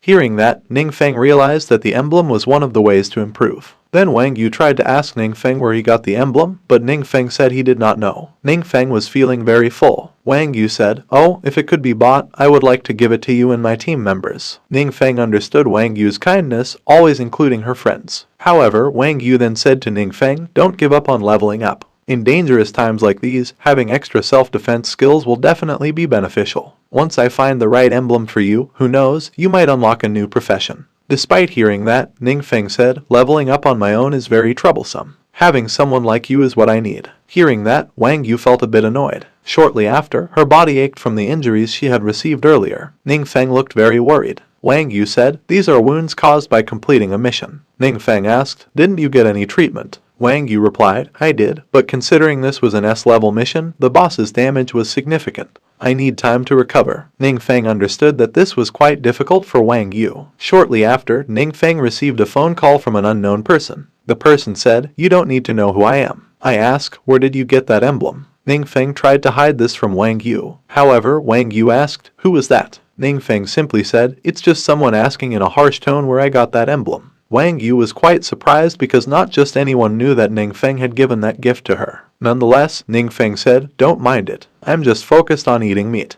After that, the stranger called Ning Feng again, saying, "If you dare to ignore me, you will face the consequences." Despite this, Ning Feng was not afraid at all. Ning Feng and Wang Yu then managed to leave the restaurant. Ning Feng went home alone. When he arrived at his house, something surprising happened. His house was very messy because of someone. Yes, sure enough, a hitman was already in front of him. Ning Feng said to the man, "Are you the one who just called me?" The man confirmed, "That's right. I warned you, if you dared to ignore me, you would face the consequences. If you answer my question honestly, there won't be any problems." Ning Feng asked, "Who sent you here?" Hearing that, the man said, "How dare you speak to me in such a tone? You are just trash that has newly awakened. Didn't your master instruct you that someone should show respect when facing a stronger person?" As this was happening, from behind, the man attacked Ning Feng with a punch. Ning Feng managed to dodge and fought back, attacking the man's body until he fell back and couldn't get up again. In the middle of this incident, Ning Feng said, "I will give you this sentence. When facing questions from a powerful person, you must maintain a level of respect." What was happening made the man think to himself, how is this possible? The intel clearly stated that this boy was only a star-level profession, let alone a mage. He truly defeated a star-level assassin with his thin hands. After that, Ning Feng thought to himself, as expected, all my attributes plus my reaction and speed have significantly increased. Even without using spells, I can still handle many situations. After that, again and again, Ning Feng was attacked, but he managed to avoid it. The man now tried to escape because he realized this was very difficult to defeat. As he fled, he was easily caught by Ning Feng. Ning Feng said, "Clean up all the damage you caused. The equipment is also damaged and you must compensate me." Both of them gave everything they had. Ning Feng then said, "Explain who sent you." One of them said they were sent by Mr. Zhuang alias Zheng from the Solemn Lion Guild. He said you have a unique special emblem that cannot be found elsewhere. That's why he hired us to ask about it, said the man. Hearing the name Zheng, Ning Feng realized that he was a mage from Wang Yu's guild. Ning Feng said, "Since you have threatened me, don't blame me for being rude to you. I have a forbidden spell that I haven't used. Consider yourselves lucky." Without further ado, Ning Feng used Soul-Seizing Darkness, a dark forbidden spell that uses mental energy to manipulate the target's mind and temporarily turn them into a powerful clone. Now they became one unit and were assigned by Ning Feng. Soon after, we are shown a conversation between Xiu Sen and his subordinates. Xiu Sen said, "It's better to stay early and go elsewhere to have fun, just the two of us." Xiu Sen then added, "About that emblem, I already sent some people to find Ning Feng. If he doesn't cooperate, I will let him experience what it means to live a life worse than death." His subordinates understood this but said, "What if Wang Yu finds out? Then what will we do?" Xiu Sen now said, "I can't handle everything anymore. Do you want to leave her alone to take care of herself? That's your business." His subordinate understood this and said, "That's right, but unfortunately this profession change doesn't always go as you say. Even in yesterday's tragedy, Wang Yu made a mistake." Yes, Wang Yu's initial plan was to fight the boss, and the boss was directed at Wang Yu to reduce her confidence and instill fear in her. Then Xiu Sen could act as a hero and be remembered. But things didn't go as he imagined. He didn't expect Wang Yu to go so far as to hurt herself and even really defeat the boss. Not long after, a figure suddenly approached them, and it turned out to be one of Xiu Sen's men. Xiu Sen started to ask, "Did you get the information I wanted?" The man replied, "That doesn't matter. Did you cause this injury, Xiu Sen?" Xiu Sen and his friend were shocked to hear this. Xiu Sen then said, "You dare interfere in my affairs. Something is wrong with you." Suddenly, the man launched an attack, inflicting significant injuries on both of them. They were both now being strangled by the man, who was controlled by Ning Feng. Ning Feng loudly declared, "Those who dare to harm Wang Yu do not deserve to live in this world. But I won't let you die easily. I will drain you and ensure you suffer immensely before death." Ning Feng quickly started absorbing energy and applied immense pressure to both their bodies. He also stated, "Since you said life is better than death, then experience it yourself." Both of them died at Ning Feng's hands. Soon after, Ning Feng also managed to eliminate his clone. He then said, "Those bastards are all ashes now. There must be no evidence left. This is the perfect way to erase all traces. Although these actions are somewhat dangerous, my home is in an ordinary area and can't prevent awakened individuals from entering and leaving as they please. Even though I have the power to confront them, it's impossible for me to stay home and keep watch all the time." Ning Feng then thought to himself, "I initially planned to organize some important matters based on Lorem's memories. Fortunately, I haven't started yet, otherwise, if an intruder found it, it would definitely cause significant trouble." After that, Ning Feng hurried to Duan's residence. There, when Duan heard Ning Feng's story, he was very irritated and angry. Duan said, "How dare they attack the boss? Boss, rest assured, I will immediately go to see who else is behind this. But Ningfeng said, no need to rush this. Actually, there's something else I want to ask you. Do you know any trustworthy alchemists? Duan then said, I'm not sure what requirements you expect from an alchemist. Ningfeng added, I'm looking for someone highly skilled, reliable, preferably independent, and the simpler the involved relationships, the better. Duan, hearing this, said, the alchemists I know are skilled, but they have already joined major guilds. Ningfeng then said, alright, that's fine. Ningfeng thought to himself, in the memories I've absorbed, Lorem once killed several high-level alchemists whose potions exceeded the standards of this world. Unfortunately, I don't understand the specifics, so I can only copy scattered recipes and discuss them with professionals. However, after alchemists join major guilds, they often lose control over their actions, and the risk of secrets leaking is higher. Knowing this, Ningfeng didn't want to constantly attract greedy flies. He then said to Duan, if you get a chance, please help introduce one to me. I will also look for other sources first. Shortly after, Ningfeng asked Wang Yu about a trustworthy alchemist there. Wang Yu said, our team member, Shooting, has a brother who is a skilled alchemist. He initially planned to join their guild, but due to Xu Sen's presence, he couldn't join because they didn't get along, and thus he didn't get approval. Wang Yu added, if you're interested in him, I'll introduce you too. After hearing this, Ningfeng thought, once again, that person is very dangerous. Fortunately, I helped them solve a major problem, and Xu Sen won't be able to cause trouble again in the future. Wang Yu then asked Ningfeng, why is Ningfeng looking for an alchemist? Ningfeng replied, I found some medical recipes at home, and I'm looking for someone to help me examine them. Both parties now agreed to arrange a meeting place so that Ningfeng and his brother could meet. In short, Ningfeng managed to meet the man. The man then introduced himself, hello, my name is Su. Can you show me the recipe? The scene ends here, continuing from the previous part, where a meeting takes place between Ningfeng and Su. While they talk, Zhu Ting and Wang Yu wait outside. After that, a conversation begins between Ningfeng and Zhu Wai. Zhu Wai says he has never seen such a recipe before and it seems quite complex. Zhu Wai then asks, does Ningfeng know the effects of this potion? Ningfeng replies that the potion is said to increase XP gain by 50%.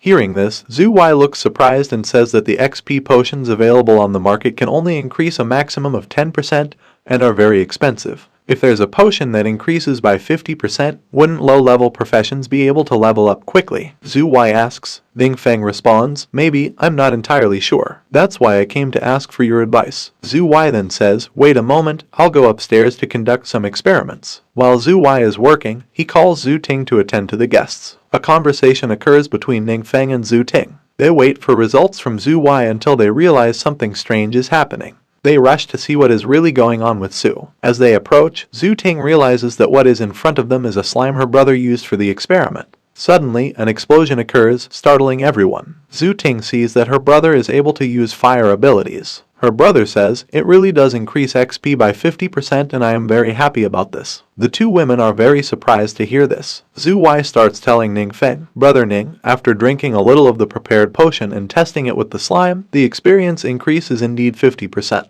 Ningfeng is quite pleased and thinks to himself, good, if it works, then the other recipes should work too. After that, Zhu Wai begins to show his fire abilities. Zhu Ting feels more and more amazed and says, my brother actually values his lab very much. He never lets me in. And now, he's really destroyed this place. Soon after, they all start to sit down for a discussion. The girls are very curious if the experience increase is really 50%.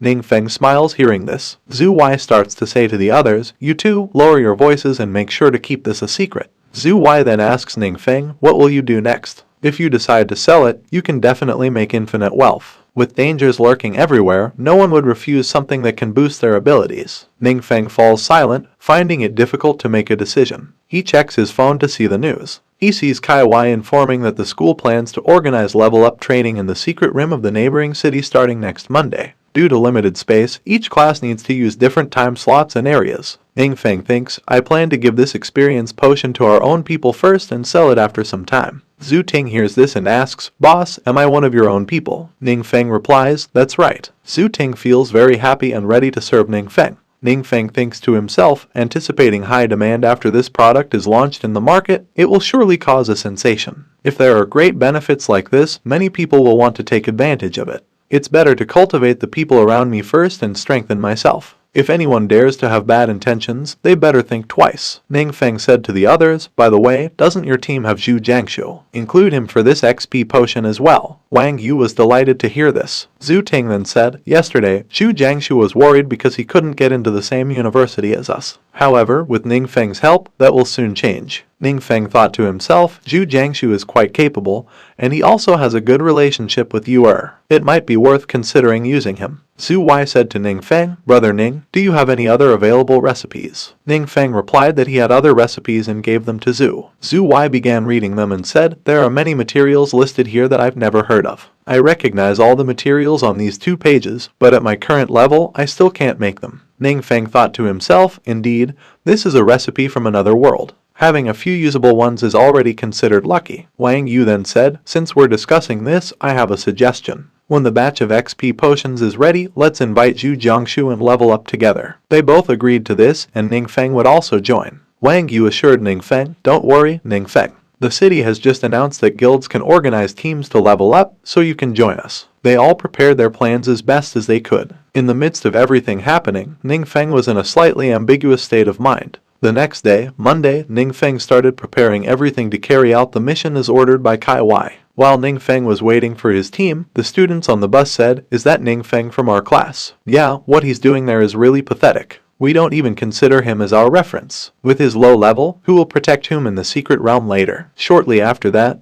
they forgot about Ningfeng and hurried off as quickly as possible. Meanwhile, at the entrance of the secret realm, many contestants had already gathered, and the guard troops had also arrived at the scene. They realized there were many people there. One student asked their teacher, Kai Wai, when will we enter? Kai Wai replied, maybe in about an hour. The students felt dissatisfied having to wait that long. Kai Wai added that they were in the second group and getting in as part of the first group was already good enough. Soon after, one of the students saw that Ningfeng was already ahead of them and currently with the Suishi Guild team and goddess Wang Yu. There was also Yuding's elder brother, Sei. Realizing what was happening, the 5 of them hurried in. The student could only say, wait, how can Ningfeng enter without queuing? Kai Wai then explained that Ningfeng was with the Suishi Guild, so he had to enter the secret realm directly. There aren't many people there, but it's not a place for someone like you, Kai Wai continued. The students felt annoyed. They said, how dare Ningfeng venture into the depths of the secret realm? Ningfeng will only be a burden. They also added, I'm worse off than Ningfeng, that useless trash. I really want to be with the Suishi Guild and goddess Wang Yu. Shortly after, someone asked the student, may I ask, is the goddess Wang Yu you're referring to the Wang Yu who is ranked 5th on the national supernova list?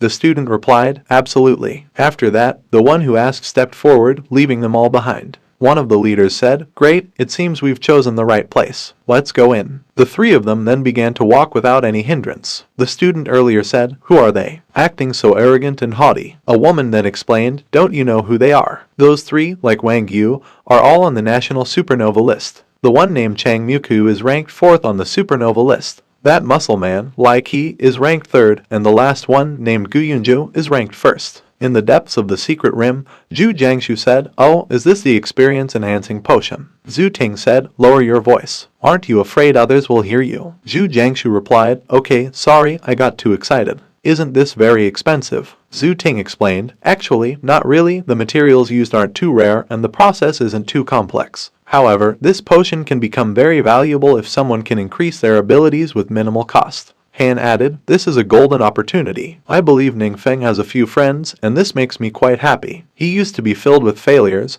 but now I believe he will be much better. It's rare to see him chatting happily. I hope he starts feeling better from now on. I have a tank or magic damage healer, so we must prioritize safety as much as possible when fighting, and Ningfeng does not need to get involved to avoid battling monsters here, added Wang Yu. I will be responsible for drawing the monsters. Zhu Jiangshu will focus on tanking. Zhu Ting will prioritize buffs and protection, while Kai Wai will use potions depending on the situation. Everyone agreed and understood. Ningfeng could only say to himself, this kind of leveling seems very slow, but for their sake, I'll try to keep up. After that, Wang Yu began hunting monsters with her bow. The approaching monsters were overwhelmed, and there was a huge explosion. Despite this, the number of monsters was endless. Zhu Ting hurriedly used the Ignite Desperate ability, affecting many monsters. Besides Zhu Ting, Kai Wai also did her job very well, destroying everything around her. Kai Y acted quickly, gaining many experience points and leveling up rapidly. The whole team was very happy because both of them managed to get their second transformation before the college entrance exam and could enter the same university. Not long after, a group of people suddenly tried to challenge them. Ningfeng's team was very surprised by their arrival. One of them said, "Sorry, I don't mean to laugh, but your weak abilities make it hard for me to hold it in. You are really quite funny." It turned out that the challenging force consisted of 3 fairly strong people. Gu Yunju spoke up, "It's quite funny when people like you try to enter a top university." With their arrival, Zhu Ting knew that they were all on the supernova list. Gu Yunju then proudly said, "It seems our reputation is not bad, and our team is easily recognizable." Zhu Ting wondered in his heart, "These people are not from around Kinyu City, so why are they here?" Soon after, Wang Yu said to the team, "We are leveling up, do you need something?" Gu Yunju replied, "Wang Yu, we came here specifically to ask if you are interested in joining our team." Zhu Ting and Zhu Jiangshu were very surprised to hear that, as was Wang Yu, who then answered, "I'm not interested at all because I already have my own team." Gu Yunju said again, "I know your team has a wizard like Swang, who is ranked 10th on the national supernova list. If he wants to, he can come and try, even if his rank is a bit lower, I'll consider it for your sake." However, Wang Yu refused again. "Do I need to explain repeatedly? I don't want to join another team." Gu Yunju added, "Hey, don't be hasty in refusing. In a small town like Kinyu City, the information here might be a bit outdated. Let me explain to you, due to frequent anomalies in the secret realm, monsters are becoming harder to handle, causing the 3 major universities to raise their admission standards this year. They are only recruiting elite teams or individuals with very favorable requirements, but the slots are very limited. This is a golden opportunity. All individuals on this list are reorganizing their teams, including us. The reason for choosing to invite you is because of your reputation. Don't forget, you are also destined to be a strong person, unlike all of them. Weakness is a very great sin." Hearing this, Wang Yu seemed angry and immediately drew her weapon. However, Gu Yunju said, "Don't get too excited. You, an archer, wouldn't want to fight me in a place like this. Do you want to try it over there?" Zhu Ting then said to Wang Yu, "Forget it. Let's find another place to level up and ignore these people." Zhu Ting and the others then began to leave, along with Ningfeng. Ningfeng started to say in his heart, "This person is really looking for trouble. Wang Yu just awakened a new profession. Not sure if she can beat this force." As Ningfeng was thinking that, suddenly one of Gu Yunju's people confronted him. Lai Qi said, "Are you seen or not?" Ningfeng said, "If he's not seen." Hearing that, Lai Qi said, "Then go away, trash." Hearing such derogatory words made Ningfeng look annoyed. At that moment, unexpectedly, Sasak from Zhu Jiangshu immediately stood in front of Ningfeng and said, "Hey you, man. Don't go too far." Lai Qi heard this and then said, "So, what if I want to go too far? Can you control the development of my body?" Suddenly, Lai Qi's figure attacked Zhu Jiangshu. Zhu Jiangshu tried to hold him off, but failed and was pushed back. In this situation, Wang Yu was a bit upset and tried to help, but she was blocked by Gu Yunju. Wang Yu said to Gu Yunju, "Get out of here now." However, Gu Yunju didn't care and kept trying to block her. Amidst what was happening, Zhu Jiangshu was really injured. He realized that some of his ribs might be broken from the earlier attack. Because of this condition, Zhu Jiangshu told Ningfeng to leave quickly while he tried to defeat Lai Qi. However, Lai Qi kept challenging. He again belittled Zhu Jiangshu. But Zhu Jiangshu didn't give up and rushed to punch Lai Qi. The punch was countered by Lai Qi. At the same time, Wang Yu and Zhu Ting started taking on roles to attack. When Zhu Jiangshu was in a very critical condition, suddenly a hand blocked Lai Qi's punch. It turned out to be Ningfeng. Ningfeng managed to block Lai Qi's attack. With this situation, Wang Yu appeared very surprised, as did Zhu Ting and the others. Not only them, but Gu Yinju's troops were also shocked. Lai Qi's figure was unable to move and could only say in his heart, "Isn't this man dressed like a mage? But why does he have such extraordinary combat power?" Then Lai Qi's hand was injured by Ningfeng. Ningfeng began to take over the battle, managing to throw Lai Qi's body back. Lai Qi hit the rocks and suffered significant injuries. Ningfeng said to Lai Qi, "Trash like you dare to mess with me." With Lai Qi's defeat, Gu Yunju tried to approach Lai Qi, but from behind, Wang Yu shot him with an arrow. Gu Yunju was hit by the arrow. Wang Yu and Zhu Ting were pleased with this. A girl in Gu Yunju's team said, This is unexpected." The mage, Ningfeng, defeated Lai Qi with his bare hands, and the archer faced the tank at close range. This is very impossible. Yet Gu Yunju and Lai Qi are supernova elites. Ningfeng began to say to the others, "I only hope to stay humble and handle one or two things calmly. But they forced me to reveal everything." Ningfeng realized that a significant problem was about to occur. Ning then said to Zhu Ting, "Don't just stand there in confusion. Quickly tend to Zhu Jiangshu." Zhu Ting rushed to treat Zhu Jiangshu, who was seriously injured. Ning Feng said to Zhu Jiangshu, "What should we do with that person now?" Zhu Jiangshu replied, "I don't know either, I'll just follow along." This response made Ning Feng say in his heart, "Everyone's attitude towards me suddenly became very respectful." Ning Feng said, "In this case, go and take their equipment. Consider it a way of revenge." Zhu Jiangshu understood this. Gu Yunju said, "This is robbery, how dare you?" Suddenly, an attack was directed at Gu Yunju as a warning. Ning Feng then said, "What did you say? Try saying that again if you dare." Gu Yunju looked very frightened and said, "Actually, the equipment I'm wearing is very poor. If you like it, feel free to take it." Ning Feng began to say to Gu Yunju, "You're showing your common sense. I'd prefer not to cause trouble, but if I detect any signs of retaliation from you after this, you will face fatal consequences." Gu Yunju heard this and then said, "That won't happen. This is actually our fault because we were blind to the situation. Please forgive us." Shortly after, the girl and Gu Yunju's team handed over various equipment, which Zhu Ting immediately collected. Ning Feng knew this girl was quite wise, and she left with her troops. Meanwhile, Ning Feng's troops continued their adventure. Along the way, Wang Yu said, "I initially planned to help you level up, but who would have thought you're already so great?" Hearing this, Ning Feng said, "You know, I just woke up. Being too arrogant can cause problems." Wang Yu understood the situation and said again, "If you don't want to talk, I won't ask further. You seem to try very hard to be mysterious." Ning Feng knew that Wang Yu still understood his nature. Nevertheless, Wang Yu still said to Ning Feng, "Anyway, whatever you do, I'm happy for you." Ning Feng smiled happily. After that, Zhu Ting said to Ning Feng, "Boss, have you decided which university you will enter?" Zhu Jiangshu also said the same, "Boss, have you decided which guild you will join?" Ning Feng replied, "I haven't thought about it yet." Zhu Ting and Zhu Jiangshu realized that the boss's action was very appropriate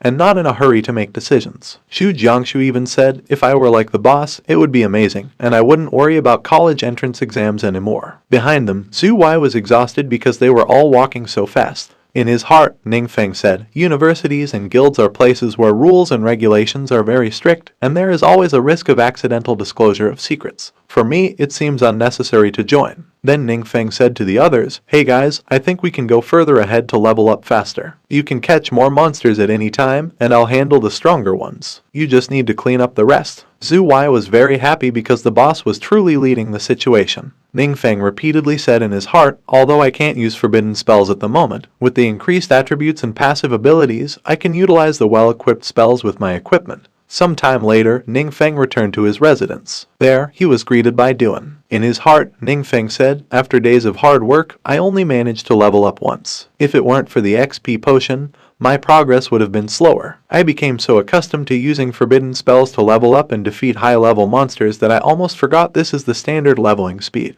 An extraordinary person like you are a supernova, whose level range completes the second transformation in a year, but for the average 1 or 2 star profession. Instead of relying on leveling up by defeating low-level monsters every day, it's simpler to just attend a regular university." At this point, Ning Feng could only say, "It's okay, I don't want to think about it too much. I'll just enjoy my time for a few days. After all, what's the point of getting stronger if I'm stressed out like crazy?" Ning Feng then played games with Duan to pass the time. Not only did Ning Feng play games, but he also shopped for food to fill his empty stomach. A little while later, Ning Feng received a call from Yang Xin, who said, "Hello, Mr. Ning, there is an upcoming auction, and I hear there are some very good items to be had. Master Tang wants to know if you are interested in participating." Hearing this made Ning Feng ask, "Is Master Tang taking over as the replacement for Master Wang?" Yang Xin replied, "Yes, that's right." Ning Feng decided to try to go there since he was also bored at home. Ning Feng hurried to get ready and left with Duan. In short, they met, and a new figure introduced himself to Ning Feng. "Hello, boss, my name is Tangai, and I am an upriser at the Kinyu branch of the Yuancheng Trading Center." Ning Feng replied, "Nice to meet you, Master Tang." In his heart, Master Tang thought, "Before I arrived, Mayor Chai specifically told me to provide very good service to this young master. According to Mayor Chai, it will be fine even if all of Yuancheng revolves around him." There, Master Tang instructed Yang Xin to give the catalog to Ning Feng so he could look through it. Ning Feng quickly grabbed it and tried to see everything, but he realized that many items were useless to him. Then, when he clicked again, he found something interesting. In this situation, Old Feng thought to himself, "Oh no, Mr. Ning is scrolling too fast." He realized that Ning Feng was having trouble choosing because many items were unnecessary. Ning Feng was very surprised when he saw something in the catalog. Master Tang said, "The item Ning Feng is looking at right now is quite good." Master Tang explained, "This is the latest XP potion. It can increase XP by 50%, very rare and most suitable for high-level adventurers who want to level up quickly. Knowing about this made Ningfeng remember the product he had previously created with Sui. Ningfeng didn't expect this to leak out just like that.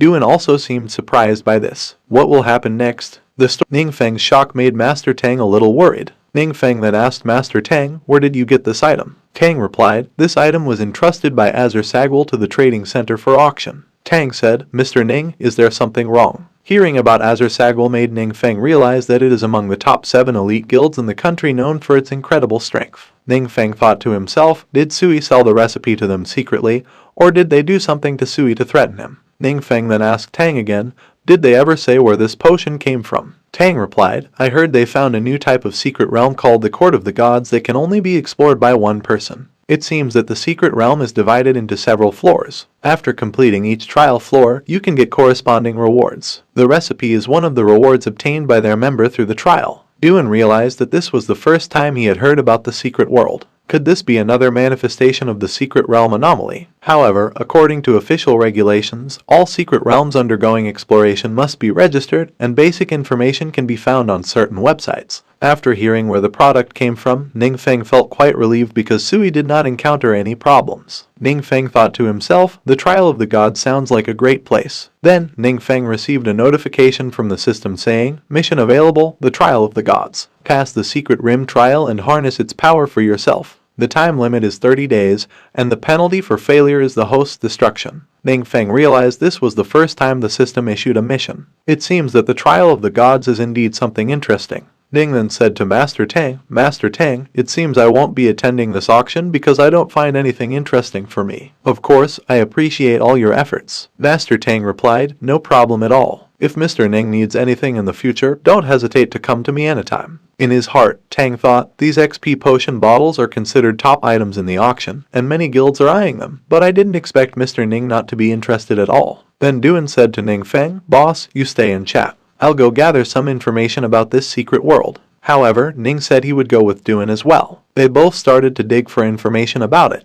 Duan used his computer and found that permission was needed to access certain websites. Duan said, "By the way, I can use the special credentials given to me by Mayor Zhang." Ningfeng told Duan to do so. Duan hurriedly did it, and there appeared to be a tower. It was said that Azur Sagwal's registration rights were exclusive, meaning officials or authorities allowed them to manage independently without permission from the Azur Sagwal Guild. Outsiders were not allowed to enter. Knowing this, Ningfeng thought to himself, the exclusive secret world of a major guild is usually handled this way, but if you fail to complete the assigned mission, you will be exterminated. It seems I need to think of another way. Not long after, we are shown the secret trial realm, guarded very tightly. Ningfeng is already there. Ningfeng says, "Why are there still guards on duty this late?" He then continues, "The Azur Sagwal Guild has published a lot of information about the secret trial realm on their forum to attract stronger individuals to join, which of course helps expand understanding there. If Ningfeng enters directly using his skills, he should be undetectable." Ningfeng now tries to use his forbidden skill and rushes to outwit the guards until he succeeds. When he arrives in the realm, a sudden explosion occurs. The place seems to reject Ningfeng's presence, causing the guards to also feel the effects of the explosion. Because of this, many people become aware that a loud explosion has occurred and it comes from the secret trial realm.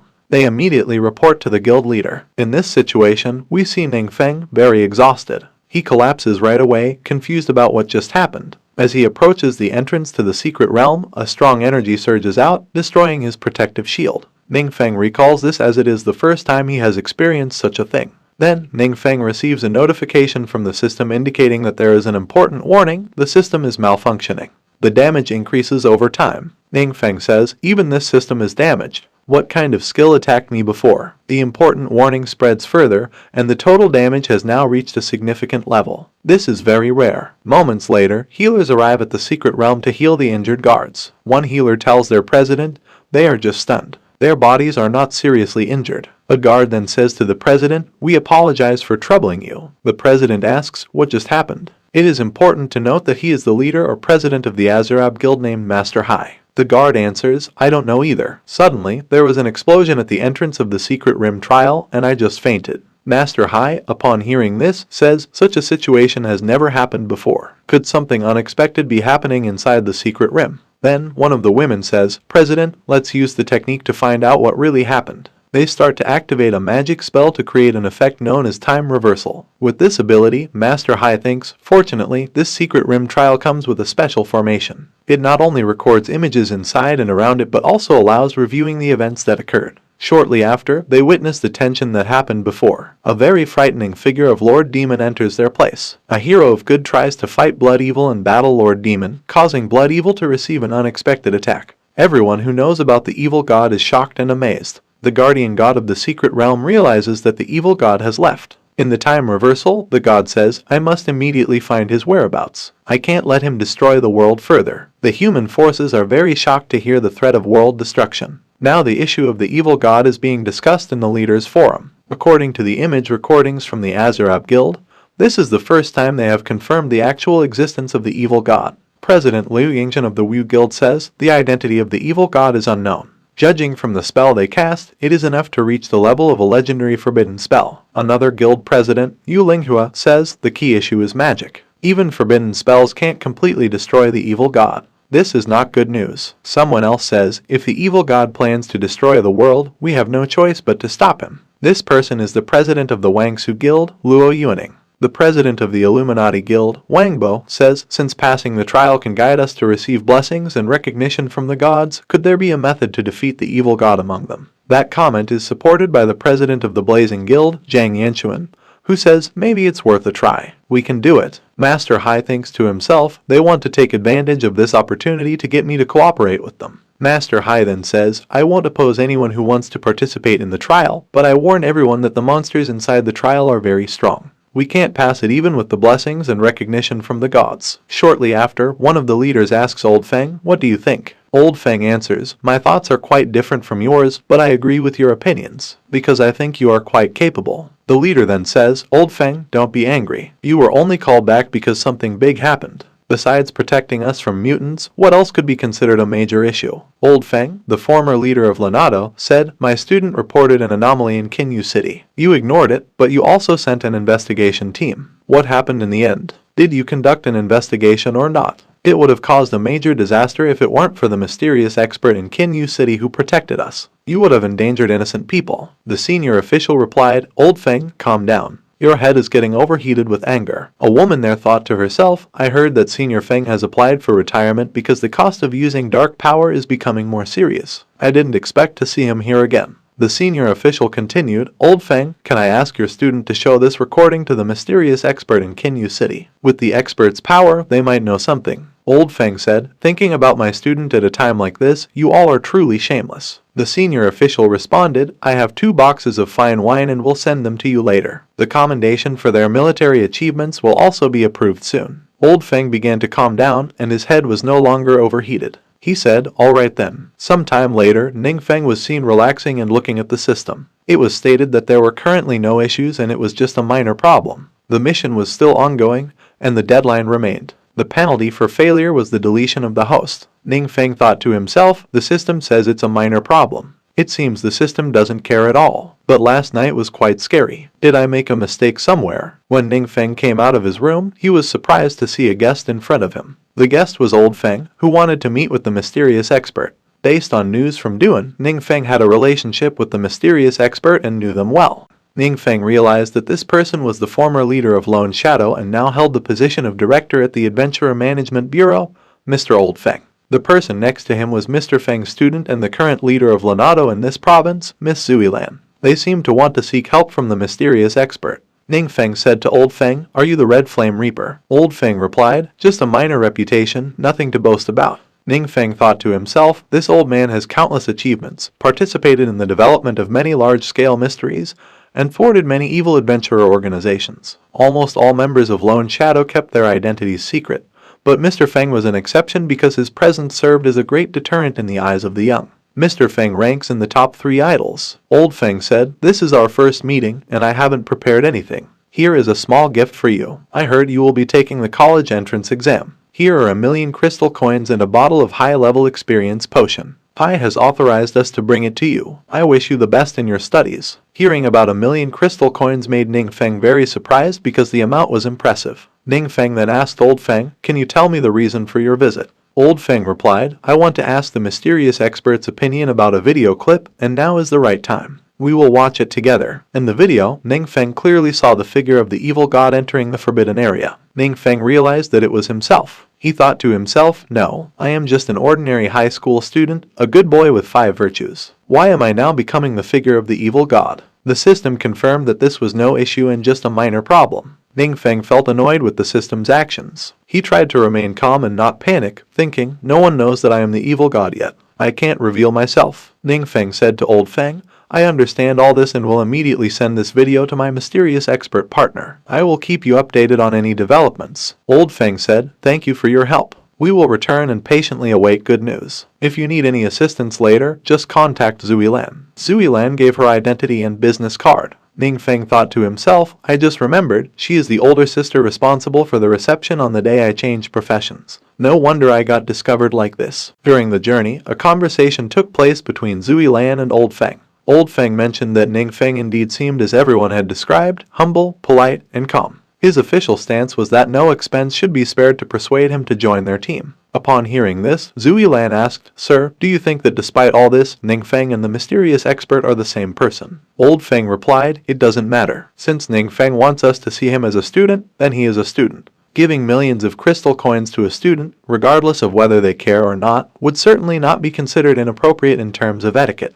If a student becomes a mysterious expert, it is unclear how we should treat them in the future and no one can guarantee it. We must do our best now. The enemies are growing stronger while we, as he mentioned, can only dream of receiving God's blessing and don't even have the qualifications to fight. Hopefully, the mysterious expert can become our strongest supporter. After that, we are shown Ningfeng, who is now sipping his coffee and thinking to himself, the investigative skill that caused damage to the system yesterday might have been a god tracking my whereabouts. That god destroyed my absolute defense with just one attack, which means their power has also reached the level of a forbidden spell, making it very valuable and dangerous. My top priority now is to complete the 2 missions issued by the system. Naturally, repairing the system is a priority as I still rely on it to protect against detection by the gods. Now, Ningfeng will focus on the mission in the Trial of the Gods, where he must pass the trial to gain power for himself. I must also not neglect completing the trial. If I can't harness the power of the enemy for myself, it could become a threat to me, Ningfeng thought to himself. Then we see Duan telling Ningfeng, I will gather any additional information that may be needed by you, sir. Ningfeng then said, the internal structure of this trial rim resembles a tower divided into many floors. Because it hasn't been fully explored, the exact number of floors is unknown. The monsters inside are very powerful, far exceeding the monsters in other known strip rims. The current highest record is on the floor created and managed by Master Hsiu, president of the Azure Guild. Ningfeng thought to himself, I am still unclear about the operation mechanism of the trial rim. If I accidentally trigger another forbidden spell created by the gods, it could reveal Evil Guard's identity. Even so, since this mission does not require my specific presence, I might assign this to someone else, including Duan. After that, Ningfeng said to Duan, have you watched the video of clearing the level? Duan nodded and said, yes, I have. Ningfeng asked, how many floors do you think you can reach? Duan replied, maybe around the 10th floor. Ningfeng thought, although I am almost a 5th level expert, surpassing Duan's strength, Duan is one of my own people. So, I would only feel comfortable if he participates in the trial. Ningfeng then had the idea of arranging a special training session for Duan. Some time later, we see Old Feng, who is very surprised when he learns that the mysterious expert wants to send someone to the Azure Guild to participate in the trial. Zuilan provides this information and says to Old Feng,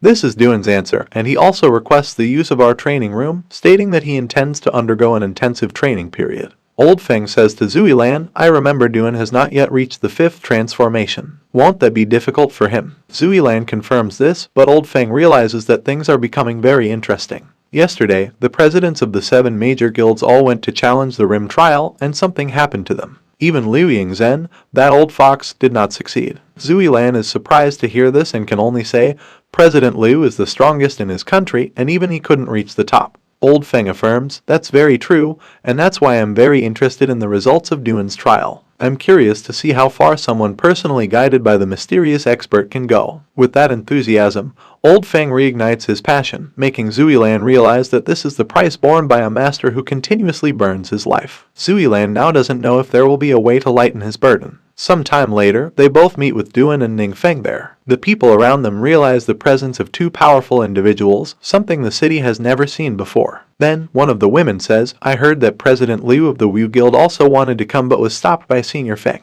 The captain also remembers that the boy in front of him is the one he underestimated during the first dungeon. Fortunately, he didn't defend Ningfeng at that time, or he would have ended up in a bad situation. Zuilan says to Duan, as long as the provided information is sufficient, this training room can simulate various combat environments. However, only individuals at the 4th transformation level and above can use it. Duan replies, Captain, all the detailed information is here. Ningfeng says to Old Feng, this is my first time visiting here. Old Feng reassures Ningfeng, that's okay. If you want, we have higher quality configurations available. After that, Zuilan starts providing various information to Duan, including the weaknesses of monsters clearly marked in the dungeon. More impressively, President Liu had just reached the floor and everything could still be found inside it. Then, Ningfeng says to himself, of course, this Crep Prim was once attacked by Rimler. So, I just need to take information from his memory. Who could know the weaknesses of the minions better than Rimler himself? After that, Old Feng says to Duan, Mr. Duan, do you have any objections if we analyze your abilities? Duan replies, of course, feel free to do so. I'm happy to offer guidance. Old Feng then says,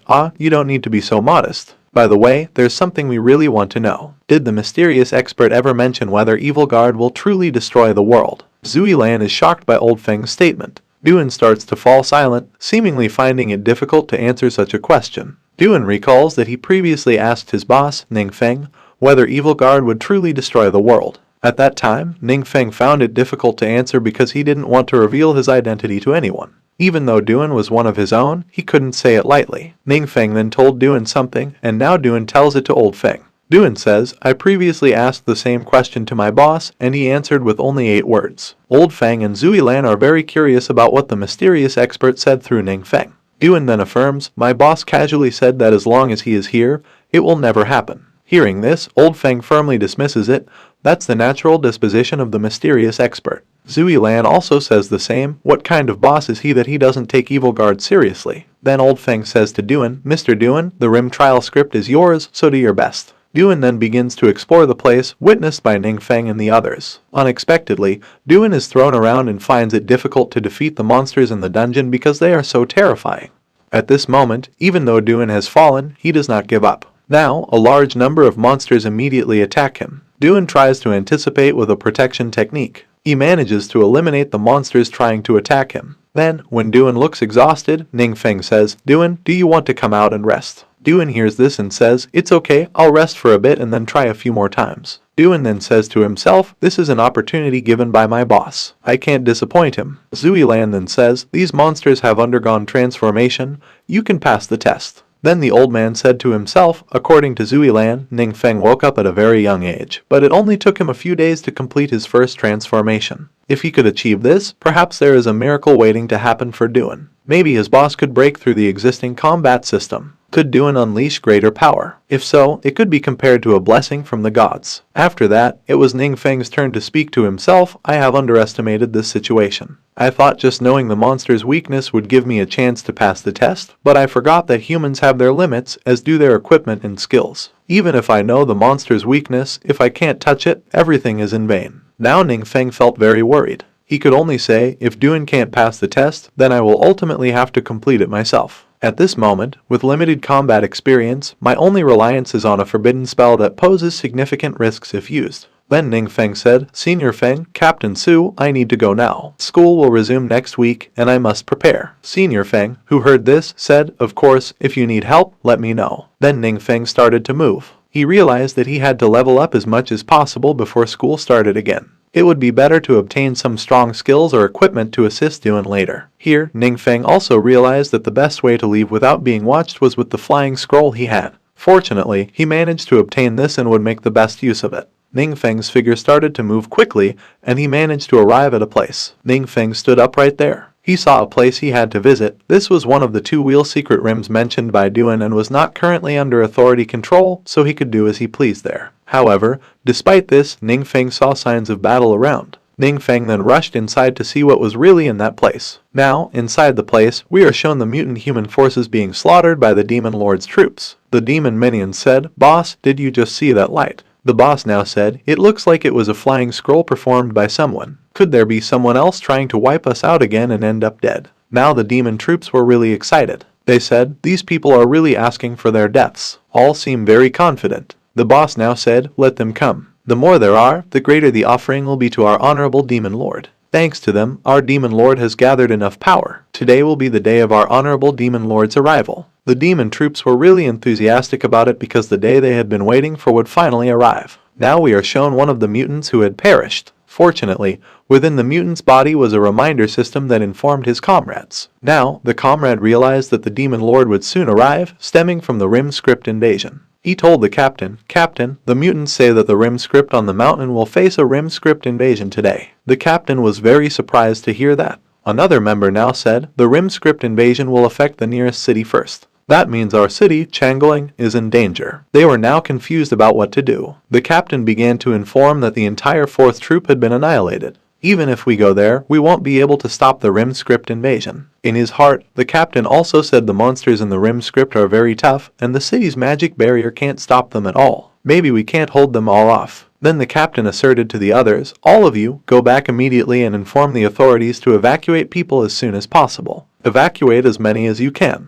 One of the subordinates asked, "Captain, what about you?" The captain replied, "We don't have surveillance equipment, so we don't know when the Rim script invasion will happen. I will stay here and report to you at any time." His subordinate said, "But captain, how can we let you go alone like this?" The captain then firmly said, "Don't waste time. Go." The comrades were forced to leave the captain alone. After their departure, the captain could only say, "Why does it have to be today?" It seemed he had started to resign to the situation. The captain began to contact his child and had a warm conversation. The captain said, "Hey, darling, there might be an emergency drill later, don't worry. Just listen to mom." The child asked, "Dad, where are you?" The father answered, "I'm busy working. We'll talk later." Then the father hung up the phone. Shortly after, the child called again and the father had to answer it. The child said, "Dad, why did you end the call? I haven't finished what I wanted to say." The father asked, "Oh, what do you want to say to me?" The child replied, "Happy birthday to you, Dad." The captain was really touched to hear that. The members who had left the captain earlier also said, "Is the strong dark force a sign that the Script Rim invasion has begun?"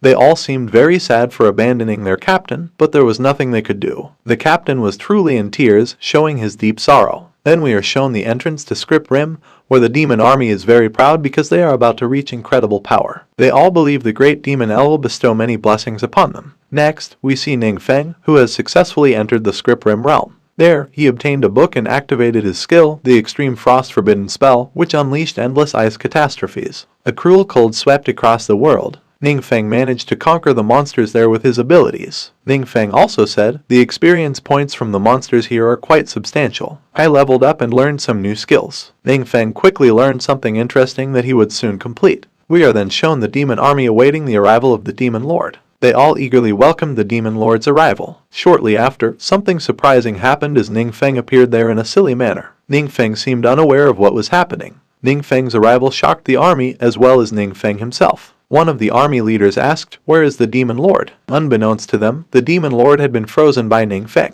The demons realized that the figure before them was not the reincarnation of the demon lord or anyone they recognized. The demon army wondered, why is this man so different and bold enough to appear here alone? The leader realized that this man might be an opportunist trying to pledge loyalty to the demon lord. Fearing the strong dark force, the leader began to say, "Hey kid, are you here to pledge loyalty to the demon lord?" Without hesitation, Ning Feng said, "Nothing." He didn't elaborate further. The leader heard this and asked, "Then why are you here?" Ning Feng replied, "None of your business." The leader became annoyed and said, "Enough with your arrogance. My name is Gurong, a class prison fugitive with over 100 lives in my hands." Hearing this, Ning Feng showed no fear and even threatened back, "If you want to fight, let's go. Otherwise, get out of my sight." This made the leader even more furious, saying, "Damn it, you are courting death." Now the demon army truly wanted to kill Ning Feng. They all looked very excited and ready to finish Ning Feng off. But suddenly, the situation turned very dark, making them all scared. They wondered, what is really happening? Why did it suddenly change? They were not only shocked by the darkness but also by the terrifying appearance of monsters before them, which scared them even more. They exclaimed, "What is that? This is insane." Now Ning Feng declared loudly, "Let me give you a glimpse of the forbidden spell that was just released." Note that this is an active skill, Sorrow of Abish, where Dark Forb and spell plunge the enemy into an illusion, revealing all their weaknesses and mercilessly tormenting them based on the current opportunity. Ning Feng also analyzed the leader's weaknesses, who now suffered the consequences. Ning Feng discovered a hidden shoulder injury from a long-term combination of wrong skills, left shoulder injury, percent strength, percent agility, and percent skill effectiveness. With this revelation, Ningfeng said, "Wow, the list of weaknesses is very detailed. In front of this skill, all the enemy's weaknesses will be fully exposed." Ningfeng then started attacking, causing the leader great pain. Ningfeng said in the secret rim, "I can follow my will and repeatedly attack the weaknesses of those trapped, like a demon toying with its helpless prey. No wonder it's called the sorrow of abuse." Ningfeng added, "Although this torturous skill is somewhat twisted, the ability to see weaknesses might be useful for finding ways to exploit them." Time passed, and the scene shifted. We then see the captain saying to his members, "This is very strange. Although time has passed, there are no signs of the secret rim invasion on that mountain. Based on my estimation, I'll go there and take a look." He also told his comrade, "It's no problem. After all, if an unexpected situation arises, I might not be able to avoid it. Dying at the foot of the mountain or on top of it, it's just a few more steps." The captain then began to walk, feeling very optimistic. When he arrived, he was shocked because he had no idea what was happening. He clearly saw that Gurong Bladov, the A-class criminal fugitive, along with his subordinates, had been completely wiped out. The members who heard those words then said, "To hunt the Gurong, 4 teams of adventurers have been sacrificed and ended up like what happened yesterday." Now the man also said, "Captain, what is the situation inside the secret rim?" The captain said, "It seems the secret rim has been covered by a huge ice storm and there are no monsters or demons alive inside it." Then a member asked again, "What about the boss in that place?" The captain tried to investigate, and when he did, he was very shocked to see the boss already frozen to death. This would surely end soon. He then asked, "Who could have done all this? Because this is clearly very difficult to achieve." Then the members asked, "So, is he dead or not?" The captain said, "There are no item drops and no PO expired. He must be dead." The man could only say, "So, is the invasion of the secret rim still happening even though he is dead? I am very confused about this." The captain was also very curious, but it was clear that the figure of the boss was truly gone. Some time later, we see Duan and Ningfeng having a discussion. Ningfeng said, "Duan, are you still in the training room? Come back and take a break." Duan then said to Ningfeng, "Boss, I am stuck at this level. My abilities are not enough. I am ashamed to have disappointed your trust." Ningfeng, hearing this, said, "It's okay, take a few days off. I mainly want you to understand the secret rim trial situation next week. I will arrange special demon training for you." Hearing this made Duan very happy. He said, "It turns out the boss has not given up on me." Ningfeng emphasized, "Of course not. He will try to strengthen you, Duan." Duan became even more joyful. He said, "Boss, what do you want to eat tonight? I will order it right away." Duan then hurried to do so while cheering with joy. After that, Ningfeng began to play games on his phone to rest for a while, and when he played the game, he received a message from Senior Feng. With this situation, Ningfeng quickly checked it. Feng said to Ningfeng, "Want to rank up together? Count me in. I am an expert in tank tier and I will help you." Ningfeng, knowing this, then said, "Is this real, Senior Feng? Is your account being hacked?" Senior Feng then said, "It's really me. May I join the duo?" With this situation, Ningfeng said, "Senior Feng, he seems serious on the surface, but who would have thought he has a hobby like this? He is full of surprises." In the game conversation, they played and achieved victory. Ningfeng then said, "Senior Feng, I did not expect you to be so good at playing online games." "There," Feng said, "I used to always play with my grandson, but now he is busy preparing for college entrance exams, so he doesn't play much anymore. And by the way, you both might be around the same age." Senior Feng also invited Ningfeng to play with his grandson if the 3 of them were ready. This plan was truly set. Then Ningfeng thought to himself, Senior Feng is an honest person and holds a high official status. If I build a good relationship with him, it could make things easier for me in the future. Not long after, Senior Feng said to Ningfeng, "By the way, soon 3 prestigious universities are planning to hold a supernova training game to select outstanding students to participate. If someone performs well during the camp, they will be exempted from the entrance exam and great resources will be provided for further development." Senior Feng also added, "I have 2 slots available here. Do you want to join this camp?" Hearing this, Ningfeng began to think, "Previously, I thought having a forbidden spell meant I didn't really care about continuing my studies. But if I have to face what is called GS in the future without any combat experience, I am worried I will be at a great disadvantage." After that, Ningfeng said to Senior Feng, "If you will go, yes." Feng said, "I will keep both slots for you. If you have someone you know, you can invite them along." Ningfeng was grateful for this. In this situation, Senior Feng could only say, "It turns out you both have a lot in common." He was referring to Ningfeng and his grandson, hoping they could become good friends later on. Time passed, and we are shown the city, specifically a high school, in the 3rd grade. There, the students said, this year not only prestigious universities, even regular ones have increased the requirements for combat majors. They also said they heard that many students who did not meet the assessment criteria graduated late or switched to non-combat majors. Others realized this and they all said, so, are we 3-star recruits no different from the useless 1-star and 2-star recruits like Ning Feng? They seemed to find it difficult to accept this reality. Not long after, the teacher arrived and announced, everyone, we have a new student joining our class. Let's all give a warm welcome and get along well with them. The new student then said, hello everyone. The class suddenly fell silent, and the boys stared in admiration. It turned out that the new student was Chang Mukyu. Seeing Chang Mukyu, Ning Feng realized she was the girl he had met at Secret Rim when his troops tried to cause trouble for Ning Feng's forces. The girl seemed very quiet and willing to do anything there. The students exclaimed, this is Chang Mukyu. Isn't she ranked 4th on the national supernova list? Didn't she attend a prestigious high school in the big city? Why has she come to a small place like ours? Chang Mukyu did not answer and quickly asked the teacher, may I sit next to Ning Feng? The teacher replied, that's fine. Chang Mukyu hurried over to Ning Feng, making many students feel annoyed. They said, why Ning Feng again? Why do all the pretty girls like Ning Feng? Now Ning Feng and Chang Mukyu were sitting next to each other. Meanwhile, elsewhere, in the principal's office, we see Principal Zhang commenting to the principal of Ning Feng's school. He said, Mr. Senior Feng, what method did you use to attract Chang Mukyu from our school? The principal of Ning Feng's school replied, Principal Zhang, calm down. I truly don't know what happened, and I didn't offer anything appealing. Zhang then said, Senior Feng, Chang Mukyu not only left but also took a spot in the training camp. Do you understand how this can affect our enrollment rate? In this situation, Senior Feng thought to himself, this year's training camp has only 4 spots for the entire province, and 2 of them are secured by our school. If we include Chang Mukyu, wouldn't that give us an additional spot, making it 3? No wonder Principal Zhang came to ask. Now everything starts to make sense and gets interesting, he said. Shortly after, while they were talking, someone suddenly arrived. Senior Feng told his assistant, let them in now. His assistant then informed Principal Senior Feng, Principal, someone wants to meet you. They said they couldn't reach you by phone. Senior Feng replied, who? I'm in a meeting with Principal Zhang. My phone is in my hand.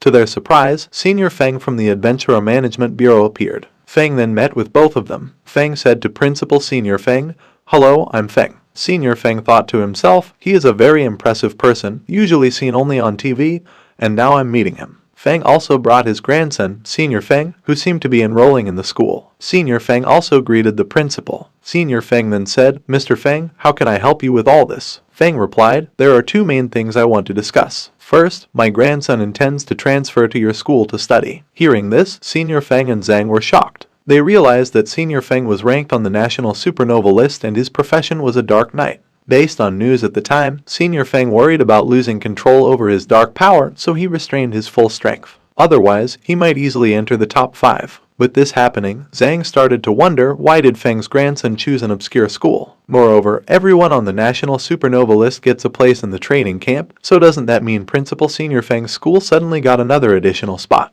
Then Feng said loudly, our bureau has 2 spots in the training camp, and we intend to allocate them to students from your school. Hearing this, Zhang was even more surprised. He thought, yes, why are all these people so strange? They live in a big province, and it seems like in such a province, they are falling behind this place. There are only 3 or 4 spots in total. What's so special about this school that attracts all of them? Senior Feng then celebrated in front of Zhang, saying, Principal Zhang, sorry, but as you can see, I'm also quite busy here and I won't hold you any longer. Zhang was then escorted by Assistant Liu to leave the school immediately. Principal Senior Feng was very surprised to hear news from Feng, where Feng intended to allocate these 2 spots to Ning Feng from the 3rd level class. Senior Feng then said, I remember correctly, Ning Feng just awakened not long ago. Can he still go to the training camp? Feng replied, this is the Bureau's arrangement, no need to ask too many questions. Senior Feng said, well, we will fully cooperate. In his heart, Senior Feng thought, the Adventurer Management Bureau is a special entity responsible for overseeing adventurers,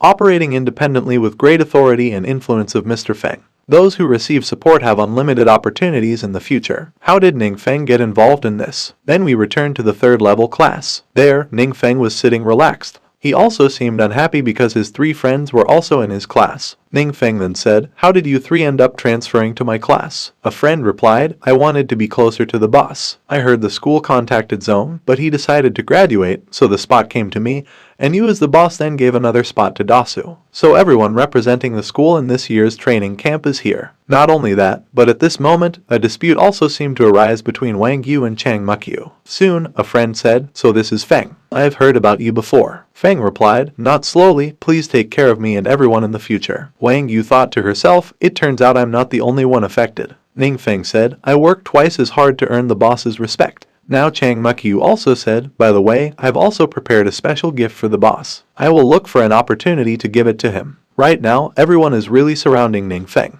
Other students are now commenting, "Why does Ningfeng have such a good relationship with the supernova group?" Even if we exclude Ningfeng, this lineup is still quite impressive, even among high schools across the country. They are all really hoping to chat with them. Not long after, Ningfeng also thought to himself, "It's suddenly very crowded around here. What happened to Zoseng Akiyeseng?" Previously, no one noticed his departure or investigated his disappearance. Then we are taken to the house of Zoseng Akiyeseng. There, his father is seen looking very upset. A subordinate said to the father, "Sir, there's still no news about the young master. Should we report this to the police or not?" The father, upon hearing this, said, "I have already found someone who can investigate this immediately. There should be news soon, let's wait a little longer." Shortly after, he asked, "How are things at school?" The subordinate said, "I requested an extended leave for the young master, saying he needed to attend additional special training."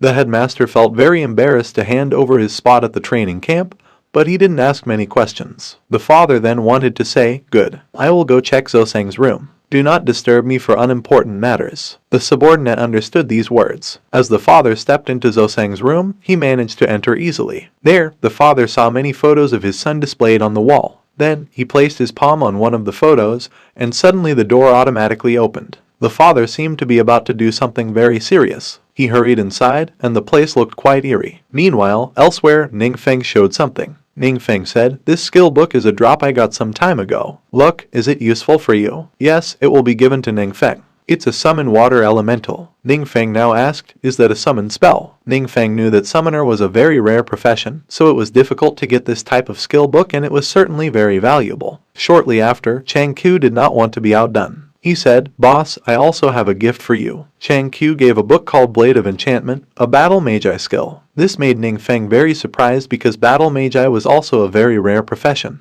and the skill book was also very rare. Ningfeng now thought to himself, "I can't learn 2 skill books at the moment because before the start of the school year, I went to the secret rim to level up, but I didn't expect access to be denied now. To enter the secret rim, Ningfeng needs a team of 5 people to start." Ningfeng also added, "Because I didn't have enough information at that time, I ended up making a fruitless journey and couldn't open a new skill slot. However, these 2 skill books are very interesting, and I also need to find more people as sources of information in the future." Ningfeng then said, "Thank you very much for your kindness, but I'm afraid I have nothing to trade." Both of them fell silent at that. Ningfeng just said to them, "This is a high-level XP potion bottle. Each of you take half." With this happening, Chang Mukyu said, "I heard this is an exclusive treasure from the Azure Guild protected by their elite members." Salsa from Fengru also knew that this was highly valued at the auction house and rarely available. However, Ningfeng gave the bottle like it was nothing. Both of them now had to hold high trust in Ningfeng and were willing to serve.